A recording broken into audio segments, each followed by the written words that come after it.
தெளிவுபடுத்தினா மிக சிறப்பாக இருக்கும். 5 வருஷம் மொத்தமாக மின்சார வாரியம் இதே நிதிநிலை அறிக்கைக்கு முன்பாக அந்த வெள்ளை அறிக்கையை கொடுத்தாங்க கவர்னர் அவர்களுக்கு முன்னாடி.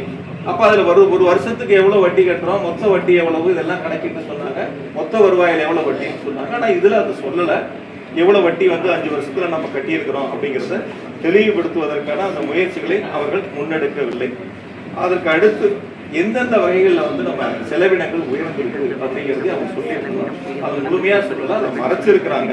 குறிப்பா 2019-20 பவர் பர்ச்சேஸ் இருக்கு, பிளஸ் நம்மளுடைய உற்பத்திக்கான செலவினங்கள் இருக்கு, ஃபியூல் காஸ்ட் இதெல்லாம். அது 19-20 ஒரு 50,849 கோடியா இருக்கு செலவு அந்த ஒரு வருஷத்துல. 24-25 பாத்தீங்கன்னா அது 65,000 கோடியா உயரும்.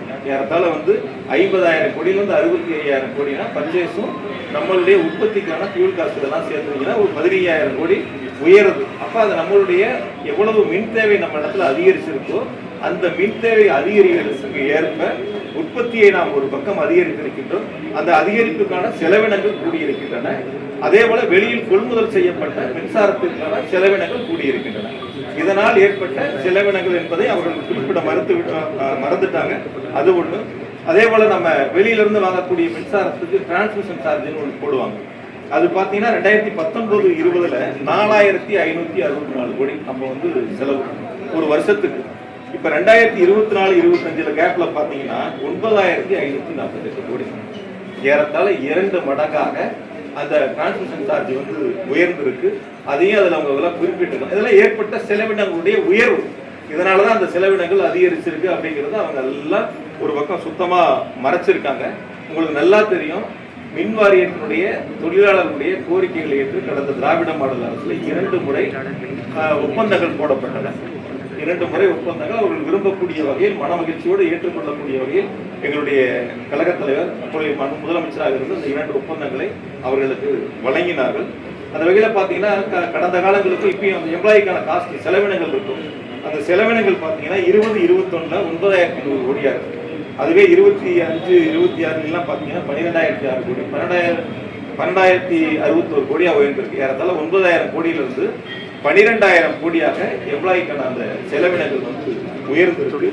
ஆகையால வருவாய் ஒரு பக்கம் மின்கட்டண உயர்வால் மட்டும் உயர்வது அல்ல, நம்மளுடைய கூடுதல் மின் நுகர்வு அதன் மூலமாக ஏற்படக்கூடிய வருவாய், அதுபோல மின்சார வாரியம் எடுத்திருக்கக்கூடிய நடவடிக்கை, வட்டி குறைப்பு, பெயர்சல் வருமானம், பல்வேறு வழிவகைகள், அந்த இழப்பு லைன் லாஸ் ஏற்படக்கூடிய இழப்பை சரி செய்வது, இப்படி பல்வேறு வகைகளில் எடுக்கப்பட்ட சீரிய நடவடிக்கையின் காரணமாக அந்த செலவினங்கள் குறைக்கப்பட்டது. இதையெல்லாம் சீர்தூக்கி பார்த்துதான் இன்றைய வெள்ளை அறிக்கை அமைந்திருக்க வேண்டும். மாறாக அதில் எதுவும் அது இடம்பெறவில்லை. ஆகையால் வருவாய் ஒரு பக்கம் உயர்ந்தாலும் கூட மின் கொள்முதல், மின் உற்பத்திக்கான செலவினங்கள், அதே போல எம்ப்ளாய்க்கான காஸ்ட், டிரான்ஸ்மிஷன் சார்ஜ், இப்படி பல்வேறு வகையில் ஏற்பட்டிருக்கக்கூடிய செலவினங்களும் உயர்ந்திருக்கின்றன. செலவினங்கள் உயர்ந்தாலும் கூட நாங்கள் இழப்பை குறைத்திருக்கின்றோம். இந்த கடைசி ஆண்டு வெறும் 933 கோடி அளவிற்கு குறைந்திருக்கின்றன. அதற்கு முழு முதல் காரணம் எங்களுடைய கழகத் தலைவர், திராவிட மாடல் ஆட்சியினுடைய நாயகர் மாண்புமிகு தளபதி அவர்கள் என்பதை இந்த நேரத்தில் நான் பெருமையோடு சுட்டிக்காட்ட கடமைப்பட்டிருக்கின்றேன். அதே போல மின்சாரத்தினுடைய தேவைகளை பற்றி சொன்னாங்க. இப்போ எப்படி நம்ம ஓன் ஜெனரேஷனு, அதே போல ஒன்றிய அரசினுடைய தொகுப்புல வாங்குறது, மத்திய தொகுப்புல வாங்குறது, பிரைவேட்ல பர்ச்சேஸ் பண்றது, இது நமக்கு தேவையான அளவுக்கு ஆண்டுக்காண்டு உயரக்கூடிய அளவிற்கான நம்முடைய மின் உற்பத்தி திட்டங்களை செயல்படுத்துவது, அதே போல மத்திய தொகுப்பிலிருந்து நாம் பெறுவது, தனியாரிடமிருந்து பெறுவது, இது எல்லாம் சேர்த்துதான் நம்ம அதுக்கான பணிகளை முன்னெடுக்கிறோம். அவங்க சொல்லும் போது சொன்னாங்க, இந்த மாதிரி அதிகபட்சம் 21,307 மெகாவாட் அதிகபட்ச உச்சபட்ச மின் தேவை ஏற்பட்டிருக்கு ஒரு நாள்னாங்க. இது இப்ப ஏதோ புதுசா ஏற்பட்டது இல்லை. இது இவங்க ஆட்சிக்கு வர்றதுக்கு முன்னாடி அந்த 21,307 ஏற்பட்டுச்சு. இவங்க ஆட்சி பொறுப்பேற்றதுக்கு அப்புறம் கூட அந்த அளவுக்கு கூட உயர்ல. 2020-21 பாத்தீங்கன்னா 16,481 மெகாவாட்டா இருந்துச்சு.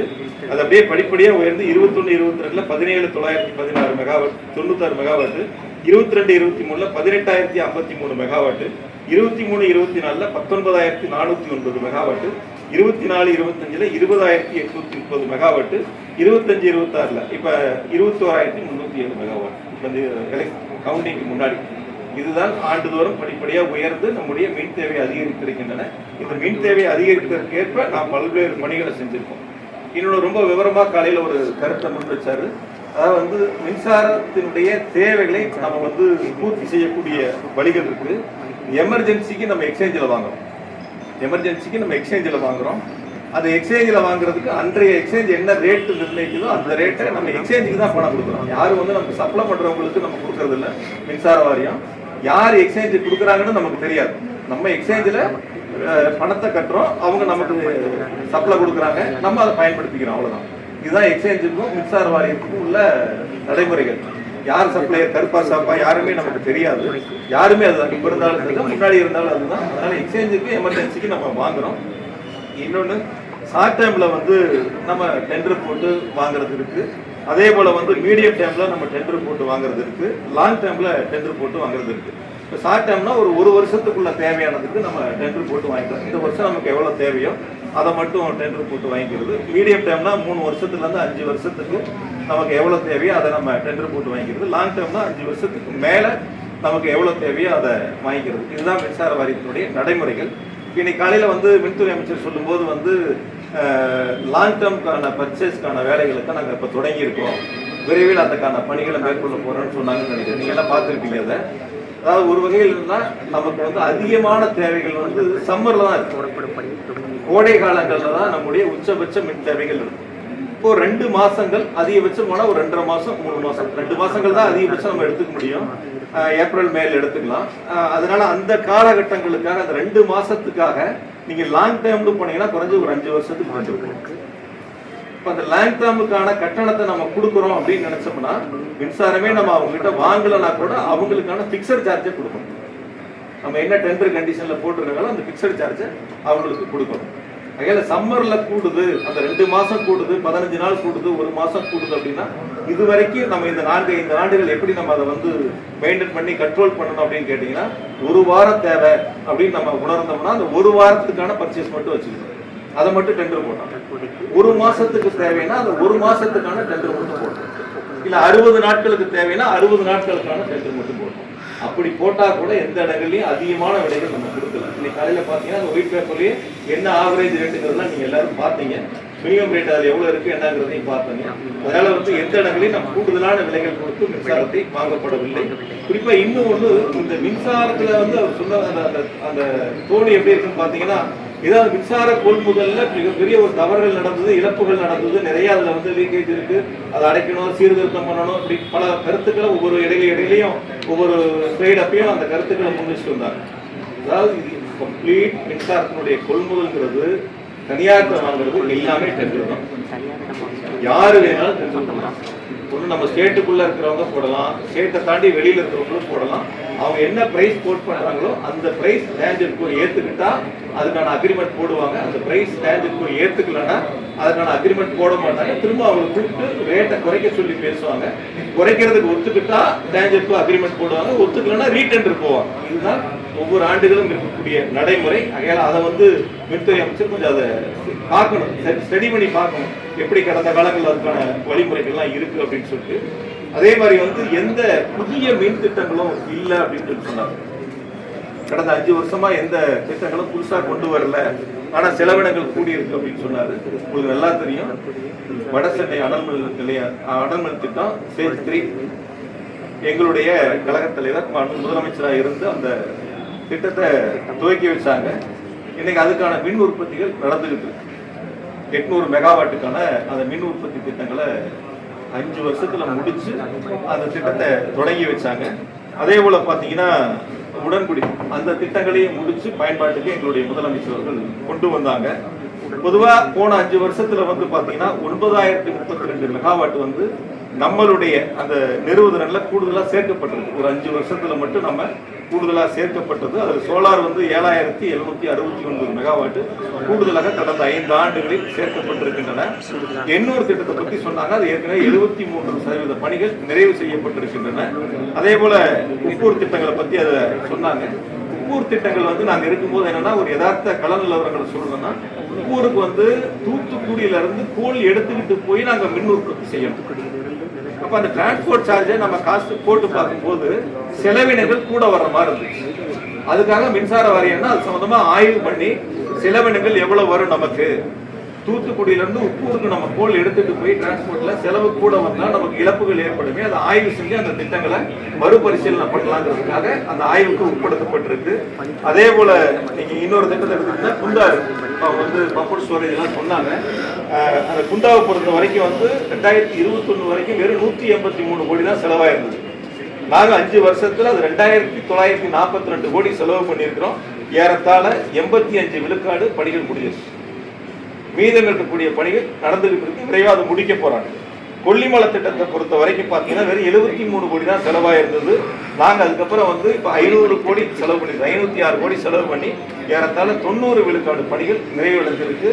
அந்த பணிகளும் முடிப்பதற்கான பணிகள் 5 வருஷத்துல வேகப்படுத்தி மிக சிறப்பாக அந்த பணிகள் முன்னெடுக்கப்பட்டிருக்கின்றன. அதனால புதிய மின் உற்பத்தி திட்டங்கள் அது மட்டும் இல்லை, தூத்துக்குடியில ஒரு புதிய அனல் நிலைய திட்டங்களுக்கான அறிவிப்புகள் நாங்கள் கடைசி ஆண்டு அதற்கான அறிவிப்புகளை வெளியிட்டிருக்கிறோம். அந்த பணிகள் நாங்கள் தொடங்கி இருக்கிறோம். அதுக்குள்ள ஆட்சி மாற்றங்கள் ஏற்பட்டிருக்கின்றன. அதனால நம்முடைய மின் தேவையை பூர்த்தி செய்யக்கூடிய அளவிற்கான மின் உற்பத்தி திட்டங்கள் கடந்த காலங்கள் நிலுவையில் இருந்ததை 2 திட்டங்கள் முடிக்கப்பட்டு பயன்பாட்டில் கொண்டு வரப்பட்டிருக்கின்றன. புதிய திட்டங்கள் அறிவிக்கப்பட்டிருக்கின்றன. அதே போல பம்பு ஸ்டோரேஜ் உள்ளிட்ட திட்டங்கள் நாங்கள் முன்னெடுத்து அதற்கான பணிகளை விரைவாக முடிப்பதற்கு மிக வேகமாக போர்க்கால அடிப்படையில் அந்த பணிகளை செஞ்சிருக்கிறோம். அதே போல பணியாளர்கள் பற்றாக்குறையை பத்தி காலையில வெள்ளை அறிக்கையில ரொம்ப கோடிட்டு காட்டினாங்க. ஒவ்வொரு முறையும் போகும்போது எங்க பத்திரிகையாளர் பார்த்தாலும் வந்து பணியாளர் பற்றாக்குறை 60,000 பேர் ஷார்டேஜ், 65,000 பேர் ஷார்டேஜ், 70,000 பேர் ஷார்டேஜ். மதுரையில பார்த்தாலும் சரி, சென்னையில பார்த்தாலும் சரி, மின்வாரியத்துல பார்த்தாலும் எங்க பார்த்தாலும் இந்த ஒரு பேச்சு தொடர்ந்து மின்துறை அமைச்சர் முன்வைக்கிறாங்க. கடந்த காலங்களில் இதே பணியாளர்கள் தான் இருந்தாங்க. இதே பணியாளர்கள் வச்சுதான் எந்தவித பாதிப்பும் இல்லாம சீரான மின் விநியோகம் கொடுத்தோம். எந்த பாதிப்பும் இல்லை. பொதுவா மின்சார வாரியத்தை பொறுத்த வரைக்கும் அங்க இருக்கக்கூடிய பணியாளர்கள் நம்ம போற்றி வணங்கணும். மழை, வெயில், இரவு, பகல், நேரங்காலம் எதுவும் பார்க்க மாட்டாங்க. 24 மணி நேரம் பணி செய்யக்கூடிய, அதுவும் அர்ப்பணிப்புணர்வோடு பணியாற்றக்கூடியவர்கள் எங்களுடைய மின் வாரியத்துடைய பணியாளர்கள். உள்ளபடியே வந்து நம்ம ஒரு நிமிஷமோ 5 நிமிஷமோ பவர் கட் ஆச்சுன்னா நம்ம ரொம்பவும் வருத்தப்படும். ஆனா அவங்க நேரங்காலம் பார்க்கறது இல்ல, வீடுகளுக்கு கூட போகாம உட்கார்ந்து இரவு பகல் பார்க்காம மழை வெள்ளம் பார்க்காம வேலை செய்யறாங்க. அப்படி பாராட்டுக்குரியவர்கள் அந்த பணியாளர்களை வச்சுதான் நாங்கள் கடந்த 5 ஆண்டுகள் வந்து எந்தவித தடையும் இல்லாமல் சீரான மின் விநியோகம் செய்யப்பட்டிருக்கின்றன. குறிப்பா கடந்த 5 ஆண்டுகளில் 343 பணியாளர்கள் எடுக்கப்பட்டதா அந்த வெள்ளை அறிக்கையில குறிப்பிட்டிருந்தாரு. நேற்று வந்து ஏஇ போஸ்ட், ஏஏஓ போஸ்ட் எல்லாம் எடுத்து ஏறத்தாழ ஒரு 401 பேருக்கு இன்றைய மின்துறை அமைச்சர், இன்றைய முதலமைச்சர் அவருடைய வச்சு அவருக்கான பணி ஆணைகள் கொடுத்தாங்க. நான் உங்க மூலியமா ஒன்னே ஒன்று மின்துறை அமைச்சர்கிட்ட கேட்டுக்கிறேன். இது தாவேக அரசுடைய மின்துறை அமைச்சர்கிட்ட, இந்த ஆட்சி பொறுப்பேற்ற 40 நாளைக்குள்ள இந்த மின்சார வாரியம் டிஎன்பிசிக்கு ஒரு லெட்டர் எழுதி இவ்வளவு போஸ்ட் எங்களுக்கு காலியா இருக்கு, நீங்க தேர்வு பண்ணி கொடுங்கன்னு அனுப்பி இந்த 40 நாட்களுக்குள்ள டிஎன்பிசி வந்து அவங்களுக்கு எக்ஸாம் வச்சு அந்த ரிசல்ட் கொடுத்து தேர்வு பண்ணி அந்த பட்டியலை மின் வாரியத்துக்கு கொடுத்து நேற்று ஆணைகள் கொடுத்தாங்களான்னு ஒரு கேள்வி மட்டும் வைக்கிறேன். இந்த 40 நாட்களுக்குள்ள இது நடந்திருக்குன்னு அவங்க பெருமையோட சொல்லலாம். அதுல அந்த ஒயிட் பேப்பர் ரிலீஸ் பண்ணும்போது ஒரு கருத்து சொன்னார், இதை வந்து அவங்க 1 பைசா செலவு இல்லாம ரொம்ப வெளிப்படைத்தன்மையோட கொடுத்தோம் அப்படின்னு சொல்லிட்டு. முந்தைய ஆட்சியில் 5 பேர் 10 பேரை அழைச்சி பேசுவாங்க, ஏதோ பேசுவாங்கன்னு சொல்லி சொன்னார். இந்த டிஎன்பிசியில யார் அப்ளிகேஷன் போட்டா, யார் எக்ஸாம் எழுதுனா, யாருக்கு ரிசல்ட் வந்துச்சு, யாருக்கு அப்பாயின்மெண்ட் வந்துச்சுன்னு தெரியாது. பொதுவா மின்சார வாரியம் பொதுவா டிஎன்பிசி வரக்கூடியது என்னன்னா, பணியாளர் அந்த தேர்வு செய்யப்பட்டவருடைய பட்டியல் சம்பந்தப்பட்ட துறைக்கு வரும். அந்த துறையில என்ன செய்வாங்கன்னா அவங்களுக்கு அந்த போஸ்டிங் போடுவாங்க. எந்த இடங்களுக்கு போஸ்டிங் போடுவாங்க, நியரஸ்ட் அவங்களுக்கு எங்க இருக்க பணியிடங்கள் அந்த போஸ்டிங் போடுவாங்க. அது மட்டும்தான் அந்த துறையினுடைய வேலை. இது கூட தெரியாம ஒரு மின்துறை அமைச்சர் வந்து சொல்றாரு 5 பேர் 10 பேருக்கு அழைச்சி பேசுவாங்க. இந்த அவர் வெளியிட்ட அந்த ஆணைகள் கொடுக்கப்பட்ட 401 போஸ்டும் கடந்த ஆகஸ்ட்ல எக்ஸாம் வச்சு, கடந்த ஆகஸ்ட் மாசம் எக்ஸாம் வச்சு தேர்வு செய்யப்பட்டு நேற்று அதுக்கான ஆணைகளை கொடுத்துருக்காங்க. தேர்தல் இல்லாம தான் நாங்களே எங்க முதலமைச்சர் வச்சு அந்த ஆணைகளை நாங்க கொடுத்துருக்கோம். அதை வந்து ஏதோ அவங்களே வந்து டிஎன்பிசிக்கு அனுப்பிச்சு அவங்களே வெளிப்படைத்தன்மையோட எடுத்ததை போல அவங்களே வந்து எந்த விதமான இது இல்லாம ரீல்ஸ் வரைக்கும் அந்த லெவலுக்கு அவங்க எடுத்துட்டு போயிருக்காங்க. முதல்ல அவர் கொஞ்சம் உணரணும், அதாவது யதார்த்த நிலையை உணரணும். எந்த அரசியல் நடந்துச்சு, எப்படி நடந்துச்சு, அது எப்ப நடந்துச்சு, இப்ப நம்ம அதை எப்படி கொடுக்குறோம் அப்படிங்கிறத கொஞ்சம் ஒத்துக்கணும். அவங்க நாங்க ஒத்துக்கிறோம், போன ஆட்சியில் என்னெல்லாம் நடந்துச்சு, முந்தைய அதிமுக ஆட்சியில நாங்க என்னெல்லாம் செஞ்சிருக்கோம், இந்த ஒப்பீடுகளை சொல்றோம். அந்த ஒற்றுக்கொள்ளக்கூடிய யதார்த்த மனநிலை இந்த மின்துறை அமைச்சர்கிட்ட வேணும். அது இருக்கும்னு நான் எதிர்பார்க்கிறேன். அதே போல வந்து நான் இன்னும் கூட அவருக்கு கொஞ்சம் வெளிப்படைத்தன்மையோட சொல்றேன். டெக்னிக்கல் அசிஸ்டன்ட் இருக்காங்க, டிப்ளமோ ஹோல்டர்ஸ். அவங்களுக்கு ஒரு 656 பேர்த்துக்கு டிஎன்பிசியில் ரெடியாக இருக்கு. அதுவும் நாங்கள் அனுப்பிச்ச பட்டியல் தான். அது பட்டியல் ரெடியானா அவங்க உடனே மின்துறை அமைச்சர் அவங்களுடைய முதலமைச்சர் வச்சு பணியாளர்கள் அவங்களுக்கு கொடுக்கலாம். அதே போல வந்து ஐடிஐ முடிச்சவங்களுக்கு அது ஒரு 1795 பேர்த்துக்கு எல்லாம் முடிச்சு டிஎன்பிசி ரெடியா இருக்கு. அதையும் இன்றைய முதலமைச்சரை வச்சு இன்றைய மின்துறை அமைச்சர் வந்து கொடுக்கலாம். இதெல்லாம் உங்களுக்கு ஒரு வழிகாட்டு, இதெல்லாம் பாக்கி இருக்கு, அதையும் சேர்த்து சொல்லுங்க. ஆனா ரீல்ஸ் மட்டும் வந்து நீங்க எதை கொடுத்தீங்க, வெளிப்படைத்தன்மையோட செஞ்சீங்கன்னு தயவு செஞ்சு மக்கள்கிட்ட ஏமாத்துற மாதிரியான ஒரு செய்திகளை போட வேண்டாம் அப்படிங்கிறத என்னுடைய வேண்டுகோள். அதனால வந்து கடந்த காலங்களில் மின்வாரியம் டிஎன்பிசிக்கு அனுப்பி தேர்வு செய்யப்பட்ட பணியிடங்கள் தான் நேற்று வழங்கப்பட்ட அதற்கான பணி நியமன ஆணைகள். இனி அடுத்து வரக்கூடிய டிப்ளமோ ஹோல்டர்ஸாக இருந்தாலும் சரி, ஐடிஐ முடிச்சவங்களா இருந்தாலும் சரி, ஃபீல்டு அசிஸ்டண்டாக இருந்தாலும் டெக்னிக்கல் அசிஸ்டண்டாக இருந்தாலும் அதுவும் கடந்த திமுக ஆட்சியில் எங்களுடைய கழக தலைவர் முதலமைச்சராக இருந்து எடுத்துக்கொள்ளப்பட்ட பணிகள் தான் இப்பொழுது அதற்கான ஆணைகளை வழங்குவதற்கு தயாராக இருக்கின்றன.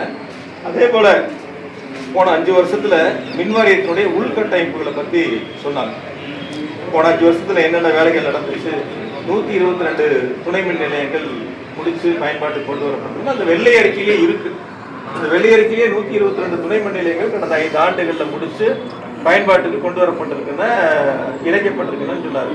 ஆனா சொல்லும் போது என்ன சொன்னார், எந்த வேலையும் நடக்கல, எந்த வேலையும் நடக்கும், நடுவில் எந்த வேலையும் நடக்கல, எந்த வேலையும் நடக்கல, ஒரு வார்த்தைகள் இடையில இடைச்சல்களா வந்து இருந்துச்சு. அதுக்கப்புறம் இன்னொன்னு என்ன அதுல குறிப்பிட்டாங்க அப்படின்னு சொல்லி பாத்தீங்கன்னா, மின்மாற்றிகள் இருக்கு, டிரான்ஸ்ஃபார்மர். அது வந்து 99,573 கடந்த 5 வருஷத்துல போடப்பட்டதான். அவரே அந்த வெள்ளை அறிக்கையில சொல்லியிருக்காரு.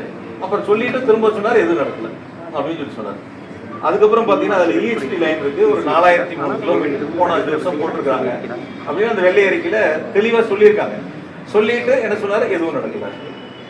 அதுக்கப்புறம் வந்து ஹெச்டி லைன் இருக்கு, ஒரு 25,963 கிலோமீட்டர் போன 5 வருஷம் வந்து உள்கட்டமைப்பு பணிகள் அந்த மின் விநியோகத்துக்காக செய்யப்பட்டிருக்கு அப்படின்னு அந்த வெள்ளை அறிக்கையில கொடுத்துருக்காங்க.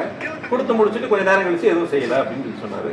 அதே போல வந்து எல்டி லைன் இருக்கு, ஒரு 23,179 கிலோமீட்டர் அளவுக்கு வந்து போன 5 வருஷம் போட்டுருக்காங்க அப்படின்னு சொல்லி அந்த வெள்ளை அறிக்கையில கொடுத்தாரு. கொடுத்து முடிச்சுட்டு எல்லாம் இடையில கேப்ல வரும்போது திரும்ப ஒரு முறை என்ன சொன்னாரு, போன 5 வருஷம் எதுவும் நடக்கல, வருமானம் முடிச்சு ஆனா செலவு எங்க போச்சுன்னு தெரியல, அந்த பணங்கள் நிதிகள் எங்க போச்சுன்னு தெரியல அப்படிங்கிற ஒரு கருத்தை முன் வச்சாரு. இது எல்லாம் அவங்க சொன்ன அவங்களுடைய வெள்ளை அறிக்கையிலிருந்து எடுத்துக்கொள்ளப்பட்ட சரத்துகள். அவர்கள் சொன்ன எண்ணிக்கையை தான் இப்ப நான் இந்த நேரத்தில் உங்க இடத்துல முன்வைக்க விரும்புறேன். அதே போல 25 வருஷத்துக்கு மேலா இருக்கக்கூடிய சப்ஸ்டேஷன் மின்மாற்றிகளை பற்றி சொன்னார். இதெல்லாம் 25 வருஷத்துக்கு மேல ஆயிடுச்சு, இதெல்லாம் இப்போ மாற்றணும், கணக்கில் எடுக்கணும். இதெல்லாம் வந்து அதாவது யாருக்குமே தெரியாதவங்களுக்கு வேணா அது ஒரு புதுசா தெரியும். ஏன்னா இவர் இப்பதான் போய் 40 நாள் ஆச்சு, அதனால அவருக்கு அது புதுசா தெரியும். ஏற்கனவே மின்வாரியத்தில் பணியாற்றக்கூடியவங்களுக்கு இது தொடர்ந்து அங்கேயே இருக்கிறதுனால அவங்களுக்கு இதெல்லாம் ஒவ்வொரு அரசும் ஆண்டுதோறும் செய்யக்கூடிய தொடர் நடைமுறை பணிகள் ஒவ்வொரு வருஷமும் எடுப்பாங்க. இப்போ நம்ம அசம்பிளியில் அனௌன்ஸ் பண்ணுவோம், ஒவ்வொரு வருஷமும் வந்து இந்த வருஷம் எவ்வளவு துணை மின் நிலையங்கள் எடுத்துக்கிறோம், ஒவ்வொரு வருஷமும் அப்படி நம்ம துணை மின் நிலையங்களுடைய அறிவிப்புகளை வெளியிடுவோம். அந்த வகையில போன 5 வருஷத்துல 423 துணை மின் நிலையங்களுக்கான அறிவிப்புகள் வெளியிடப்பட்டன. 5 வருஷம் சேர்ந்து 423 துணை மின் நிலையங்கள்ல பணிகள் முடிக்கப்பட்டு பயன்பாட்டு கொண்டு வரப்பட்டது இருக்கு, பணிகள் நடந்துகிட்டு இருக்கிறது ஒரு பக்கம் இருக்கு, நிலம் எடுத்து அதற்கான திட்ட மதிப்பீடுகள் தயார் செய்யப்பட்டு டெண்டர் போற வேண்டிய ஸ்டேஜில் இருக்கிறது இருக்கு, சில பணிகள் வந்து நிலம் இல்லாத இடங்களும் இருக்கு. இது எல்லாம் வந்து தொடர் நடைமுறைகள். அதனால ஏதோ புதுசா வந்து 25 வருஷத்துக்கு மேல இருக்கிறது அப்படின்னு சொன்னாரு. நான் கூட ஒரு கருத்து சொல்ல முடியும். அதாவது என்னன்னா, எங்கெல்லாம் நாங்கள் வந்து இந்த லோ வோல்டேஜ் இருக்கு அந்த மாதிரி இருக்கிறதெல்லாம் நாங்கள் கணக்கெடுத்து ஏறத்தால 20,000க்கும் மேற்பட்ட டிரான்ஸ்ஃபார்மர் மாற்றணும். உங்களுக்கே தெரியும், அதில் சட்டசபையிலையும் சொன்னேன், சில நேரங்களில் பத்திரிகையாளர்கிட்டையும் சொன்னேன். இதெல்லாம் வந்து மின்சார வாரியம் கணக்கெடுத்து செய்யக்கூடிய பணிகள்.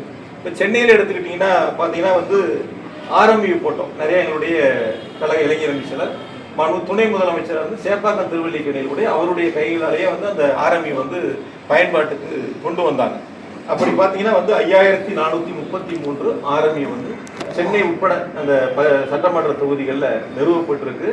அதுல இன்றைய மின்துறை அமைச்சருடைய முதலமைச்சர் தொகுதி பெரம்பூர் தொகுதியிலேயே நீங்க பாத்தீங்கன்னா 260 ஆர்எம்யூ போட்டு 260 ஆர்எம்யூ வந்து பெரம்பூர் தொகுதியிலேயே கடந்த 5 ஆண்டுகளில் நிறுவப்பட்டிருக்கின்றன. 5,433 புதிய ஆர்எம்யூகள் நிறுவப்பட்டிருக்கின்றன. சென்னையில் அதே போல வந்து யூஜி கேபிள் எங்கெங்கெல்லாம் முடிக்காம இருந்தோ பல நேரங்களில் நான் சட்டசபையில சொன்னேன், யூஜி கேபிள் முடிக்காத இடங்கள்ல அது முழுமையாக முடிக்கப்பட்டு பயன்பாட்டுக்கு கொண்டு வரப்பட்டிருக்கின்றன. அதையும் நான் எவ்வளோ என்னங்கிறதையும் சொன்னேன். அதே போல ஒரு நிகழ்ச்சி ஒன்று மின்வாரியத்தினுடைய தலைமை அலுவலகத்தில் நடந்துச்சு.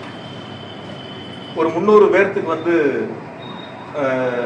பணி உயர்வு கொடுத்து, அவங்களுக்கு இஇ போஸ்ட் பணி உயர்வு கொடுத்து, ஏதோ புதுசாக இந்த அரசு வந்தோடனே வந்து இது வரைக்கும் மின்வாரியத்தில் பணி உயர்வே நடக்கலை, 20 வருஷமாக காத்திருந்த ஒருத்தர் வந்து என்ன பார்த்தாருன்னு இன்னைக்கு அந்த ஒயிட் பேப்பர் ரிலீஸ் பண்ணுறப்ப பத்திரிகையாளர் சந்திப்பில் சொன்னாங்க. எனக்கு தெரிஞ்ச வரைக்கும் ஒவ்வொரு வருஷமும் அந்த மின்கல பணியாளர்களை கேட்டாலே சொல்லுவாங்க, அங்கே இருக்கக்கூடிய தொழிற்சங்கங்களை கேட்டாலே சொல்லுவாங்க, ஒவ்வொரு வருஷம் தேதி குறிப்பிடாமல் தேதி மாறாமல் அந்த குறிப்பிட்ட தேதிக்கு முன்பாகவே மின்சார வாரியம் கடந்த 5 ஆண்டுகளாக அவர்களுக்கான பணி உயர்வு வழங்கப்பட்டிருக்கின்றன. இவர் கடைசியாக நாங்கள் ஒரு 300 பேர்த்துக்கு கொடுத்தோம் அப்படின்னு சொல்லி ஒரு கருத்தை முன் வச்சார். நாங்கள் அனுப்பின பட்டியல் வந்து நீதிமன்றத்தில் அந்த கேஸ் இருந்துச்சு. டைரக்டாக போஸ்டிங் வந்தவங்களுக்கும் உள்ள டிபார்ட்மெண்ட்ல இருந்து படித்து அந்த போஸ்டிங் வந்தவங்களுக்கான வித்தியாசங்கள் கோர்ட்டில் இருந்துச்சு. அந்த கோர்ட்டு வந்து 11ஆம் தேதி 11/3/2026 ஒரு தீர்ப்பு சொல்றாங்க. அந்த தீர்ப்பின் அடிப்படையில் நாங்கள் 12ஆம் தேதி சம்பந்தப்பட்ட அலுவலகங்களுக்கு அந்தந்த மாவட்டங்கள்ல பட்டியலை சரிபார்த்து எங்களுக்கு தலைமைக்கு திருப்பி அனுப்புமாறு மின்சார வாரியம் கேட்டது. அந்த பட்டியலை சரிபார்த்து கொடுங்க. 11ஆம் தேதி தீர்ப்பு, 12ஆம் தேதி அந்தந்த அலுவலகங்களுக்கு அனுப்பி வச்சு பட்டியலை சரிபார்த்து கொடுங்கன்னு அனுப்பிச்சிருக்காங்க. 13ஆம் தேதி அந்த பட்டியல் சரிபார்க்கப்பட்டு உடனடியாக 416 பேர் அனுப்பிச்ச பட்டியலை சரிபார்த்து தலைமை அலுவலகத்துக்கு 13ஆம் தேதி கொடுத்துட்றாங்க. 14ஆம் தேதி சனிக்கிழமை, 15ஆம் தேதி ஞாயிற்றுக்கிழமை, 15 தேர்தல் தேதிக்கான அறிவிப்பு வந்துச்சு. 15ஆம் தேதி தேர்தல் தேதிக்கான அறிவிப்பு வந்துச்சு. சரி, தேர்தல் தேதி அறிவிப்பு வந்துருச்சு, பணி உயர்வு வழங்க முடியாது, நிறுத்தி வச்சாச்சு, வாக்கு எண்ணிக்கை முடிஞ்சிருச்சு, புது அரசு பதவி எடுத்துச்சு. அப்போ ஒரு 300 பேர்த்துக்கு அந்த பணி உயர்வு கொடுத்துருக்கீங்க. அந்த வெளிப்படைத்தன்மையோட சொல்லணும். எந்த தேதியில நீதிமன்றம் உத்தரவு போட்டுச்சு, எந்த தேதியில வந்து தலைமை அலுவலகத்திலிருந்து சம்பந்தப்பட்ட அலுவலகங்களுக்கு இந்த பட்டியல் சரிபார்த்து கொடுக்கணும்னு அனுப்பிச்சாங்க, எந்த தேதியில பட்டியல் சரிபார்த்து தலைமை அலுவலகத்துக்கு வழங்கப்பட்டது, இடையில எத்தனை நாள் இருந்துச்சு, எதனால இது வந்து நிறுத்தி வைக்கப்பட்டு புதிய அரசு பொறுப்பேற்றவுடன் இந்த பணி நியமன அந்த பணி உயர்வு வழங்கப்பட்டிருக்கிறது கொஞ்சம் வெளிப்படைத்தன்மையோட சொல்லியிருந்தா யதார்த்தத்தை நம்ம உணரலாம். ஆனால் அவங்ககிட்ட எப்பயுமே வெளிப்படைத்தன்மை எதிர்பார்க்க முடியாது. ஏன்னா வழக்கமாக திராவிட மாடல் அரசுடைய திட்டங்களுக்கு ஸ்டிக்கர் ஒட்டுற அரசு தான் இன்றைய தாவேக அரசு. அப்படிதான் ஒன்னொன்னே அவங்க செஞ்சுக்கிட்டு இருக்காங்க. இந்த பணி உயர்வுலையும் அப்படிதான் பண்ணியிருக்காங்க. பணி நியமன ஆணைகள்லையும் தாவேக அரசு ஸ்டிக்கர் ஒட்டி தான் ஏதோ அவங்க கொடுத்ததை போல ஒரு கருத்தை முன் வச்சிருக்காங்க. அப்புறம் இன்னொன்று வந்து சொன்னாரு, கடந்த 5 வருஷத்துல வந்து புதிய தொழிற்சாலையிலேருந்து பெருசாக வரல அப்படிங்கிற மாதிரி ஒரு கருத்தை அப்படி போற போக்கில் பேச்சுவாக்கில் ஒரு செய்தியை முன் வச்சாரு. அது ஒரு உதாரணத்தை அவருக்கு சொன்னேன். அவர் போய் எடுத்து பார்க்கட்டும், மின்வாரியத்தில் கொஞ்சம் தெரிஞ்சுக்கிட்டோம், கொஞ்ச நாள் தெரிஞ்சுக்கிட்டேன் எப்படி என்னங்கிறத. 2021-22 வந்து அந்த ஹெச்டி தொழிற்சாலை உயரழுத்த மின்சாரத்தை பயன்படுத்தக்கூடிய தொழிற்சாலைகள் எவ்வளவு மின்சாரத்தை பயன்படுத்தியிருக்காங்க அப்படின்னு பார்த்தாலே நமக்கு எந்த அளவுக்கு வந்து தொழிற்சாலையுடைய எண்ணிக்கை உயர்ந்திருக்கு, தொழில்துறை உயர்ந்திருக்கிறத நம்ம பார்த்துக்க முடியும். ஹெச்டி பொறுத்த வரைக்கும் 21-22 27,000 மெகாவாட்டா இருந்துச்சு. 27,000 மில்லியன் யூனிட், 27,000 மில்லியன் யூனிட் ஒரு வருஷத்துல பயன்படுத்தின மின்சாரம் 21-22. அதுவே 24-25 34,000 மில்லியன் யூனிட், 34,000 மில்லியன் யூனிட். ஆக மின்சாரத்தினுடைய நுகர்வு மில்லியன் யூனிட் உயர்ந்திருக்கு. இது அவர் எடுத்து இதெல்லாம் வெள்ளை அறிக்கையில் அவர் சொல்லியிருக்கலாம். இந்த மாதிரி வந்து எவ்வளவு மின் நுகர்வு உயர்ந்திருக்கு, அதுல தொழிற்சாலைகள்ல எவ்வளவு உயர்ந்திருக்கு, எல்டி தொழிற்சாலையில் எவ்வளவு இன்க்ரீஸ் ஆயிருக்கு, ஹெச்டி தொழிற்சாலையில் எவ்வளவு இன்க்ரீஸ் ஆயிருக்குன்னு சொல்லியிருந்தாருன்னா வெளிப்படைத்தன்மையோட அந்த வெள்ளை அறிக்கை வந்திருக்கு அப்படிங்கிறத புரிஞ்சு கொள்ள முடியும். மாறாக அதெல்லாம் மறைக்கப்பட்டிருக்கின்றன. அதே போல 16ஆம் தேதி ஒரு பிரஸ் ரிலீஸ் கொடுத்தாங்க. முதலமைச்சர் தலைமையில் ஒரு ஆய்வு கூட்டம் நடந்துச்சு. மின்சார வாரியத்தினுடைய அடுத்த கட்ட நகர்வுகள் குறித்தான ஒரு பத்திரிகை செய்தியை வெளியிட்டாங்க. அந்த பத்திரிகை செய்தியில 121 புதிய துணை மின் நிலையங்கள் அல்லது மேம்படுத்தப்பட்ட துணை மின் நிலையங்கள் 10,109 கோடி ரூபாய் மதிப்பீட்டில் தற்பொழுது பணிகள் நடைபெற்று வருகின்றன அப்படின்னு கொடுத்துருக்காங்க. 121 சப்ஸ்டேஷனு 10,100 கோடி ரூபாய் மதிப்பீட்டில் பணிகள் நடந்துகிட்டு இருக்குன்னு போட்டிருக்காங்க. இப்போ அவர் என்ன சொல்லணும், இன்னைக்கு எதுவுமே 5 வருஷம் எடுத்துக்கல, வருமானம் வந்துச்சு, ஆனால் அந்த பணம் நிதி எங்கே போச்சுன்னு தெரியல, வீண் விரயமாயிடுச்சு, பல்வேறு வகைகளில் முறைகேடாக போயிடுச்சு, தவறுதலாக போயிடுச்சு, மிஸ்மேனேஜ்மெண்ட்டு, நிறைய வார்த்தைகளை பயன்படுத்தினாங்க. அப்போ 10,109 கோடிக்கு 121 துணை மின் நிலையங்கள் நடக்கிறத அவங்களே ஒத்துருக்காங்க. இன்னொன்று, அந்த பத்திரிகை செய்தியிலேயே ஒன்று சொல்றாங்க, 231 துணை மின் நிலையங்கள் 15,000 கோடியில் அமைக்கப்படும் சொல்லியிருக்காங்க. இன்னைக்கு அந்த ஒயிட் பேப்பர் ரிலீஸ் பண்ணப்ப சொன்னாரு, நிலங்கள் எடுக்கப்பட்டாச்சுன்னு சொன்னார். அவர் பேச்சுவாக்கு அதை சொன்னதை நீங்க கவனிச்சிருப்பீங்க, என்ன திரும்ப கூட போட்டு பாருங்க. இந்த 231 நிலங்கள் எடுக்கப்பட்டாச்சுன்னு சொன்னாங்க. நான் கேட்கக்கூடிய ஒரே கேள்வி இன்றைய மின்துறை அமைச்சர்கிட்ட, இந்த 40 நாட்களுக்குள் 231 துணை மின் நிலையங்கள் எங்கெங்கே தேவை என்பதை சம்பந்தப்பட்ட அதிகாரிகளை ஆய்வுக் கூட்டங்கள் நீங்கள் நடத்தி, அந்த அதிகாரிகள் களத்தில் சென்று எங்கெல்லாம் நமக்கு கூடுதலாக துணை மின் நிலையங்கள் தேவை என்பதை ஆராய்ந்து பார்த்து, அவர்கள் அதற்கான கருத்துரு தலைமைக்கு அனுப்பப்பட்டு, அதற்கு பிறகு அதற்கான நிலங்கள் சம்பந்தப்பட்ட மாவட்ட ஆட்சியரிடம் பேசி அந்த நிலங்களை மின்வாரியத்திற்கு வகை மாற்றம் செய்து, அதற்கு பிறகு அதற்கான திட்ட மதிப்பீடுகள் தயார் செய்யப்பட்டு, அந்த திட்ட மதிப்பீடு தான் இந்த 15,000 கோடியா. இது இந்த 40 நாள்ல நடந்திருக்குமா? இந்த 40 நாள்ல இந்த வேலைகளை செஞ்சேன்னு அவர் ஒத்துக்க முடியுமா? ஏற்கனவே நாங்கள் 5 ஆண்டுகளில் எடுத்துக்கொள்ளப்பட்டு முடிக்கப்பட்ட துணை மின் நிலையங்கள், நடந்து கொண்டிருக்கக்கூடிய துணை மின் நிலையங்கள், நிலம் எடுக்கப்பட்டு டெண்டருக்கு தயாராக இருந்த துணை மின் நிலையங்கள், இது எல்லாம் கணக்கில் எடுத்து 231 துணை மின் நிலையங்கள் நிலம் எடுத்தாச்சுன்னு சொல்லி இப்பொழுது அதற்கான புதிய பணிகளை போல முன்னெடுத்து கொண்டு வந்திருக்கின்றார்கள். இதை அவர் புரிஞ்சுக்கணும். எப்போ நிலம் எடுத்தாங்க, எப்போ அந்த ப்ரொபோசல் வந்துச்சு, எப்போ எஸ்டிமேட் போட்டாங்க, அதனோட காஸ்ட் என்னங்கிறதெல்லாம் எந்தெந்த தேதியில் நடந்துச்சு அப்படிங்கிறத இன்றைய அமைச்சர் புரிஞ்சுக்கிட்டாருன்னா கொஞ்சம் பெட்டராக இருக்கும். அப்புறம் அதே போல் இன்னொன்று சொன்னார், அந்த இடத்துல வந்து அந்த ஒப்பந்த தொழிலாளர்களை பற்றி உங்களுக்கு நல்லாவே தெரியும். மின்சார வாரியத்தில் வந்து பணிபுரியக்கூடிய ஒப்பந்த தொழிலாளர்ங்கிறது யார் டெண்டர் எடுத்தாங்களோ, அந்த கான்ட்ராக்ட் எடுத்தாங்களோ அவங்க கிட்ட பணிபுரியக்கூடியவங்க. பெரும்பான்மையாக வந்து யாருமே மின்சார வாரியத்தில் 10 வருஷம் 15 வருஷம் அவங்க பணியாற்றி இருப்பாங்க. ஆனால் யாரோ ஒரு ஒப்பந்தம் எடுத்தவங்க கிட்ட அவங்க கான்ட்ராக்ட் பேசிக்கல பணியாற்றி இருப்பாங்க. அதனால அவங்கள பணி நிரந்தரம் செய்யணுங்கிற அந்த கோரிக்கைகளை அவங்க முன் வச்சிருக்காங்க. அது சம்பந்தமா அவங்க ஏதோ வந்து மின்சார வாரியத்திலேயே 15-20 ஆண்டுகள் பணியாற்றியதை போல அந்த கருத்தை அவர் எடுத்துக்கொண்டார். இன்னொரு முறை அவர் தெளிவா அந்த துறையினுடைய அதிகாரிகளிடத்துல பேசி அதையும் அவர்கள் புரிந்து கொள்ள வேண்டும். அதே போல வந்து கிரீன் எனர்ஜிக்கு 5 ஜோனல் கொண்டு வந்திருக்கிறோம் அப்படின்னு சொல்லி சொன்னார்.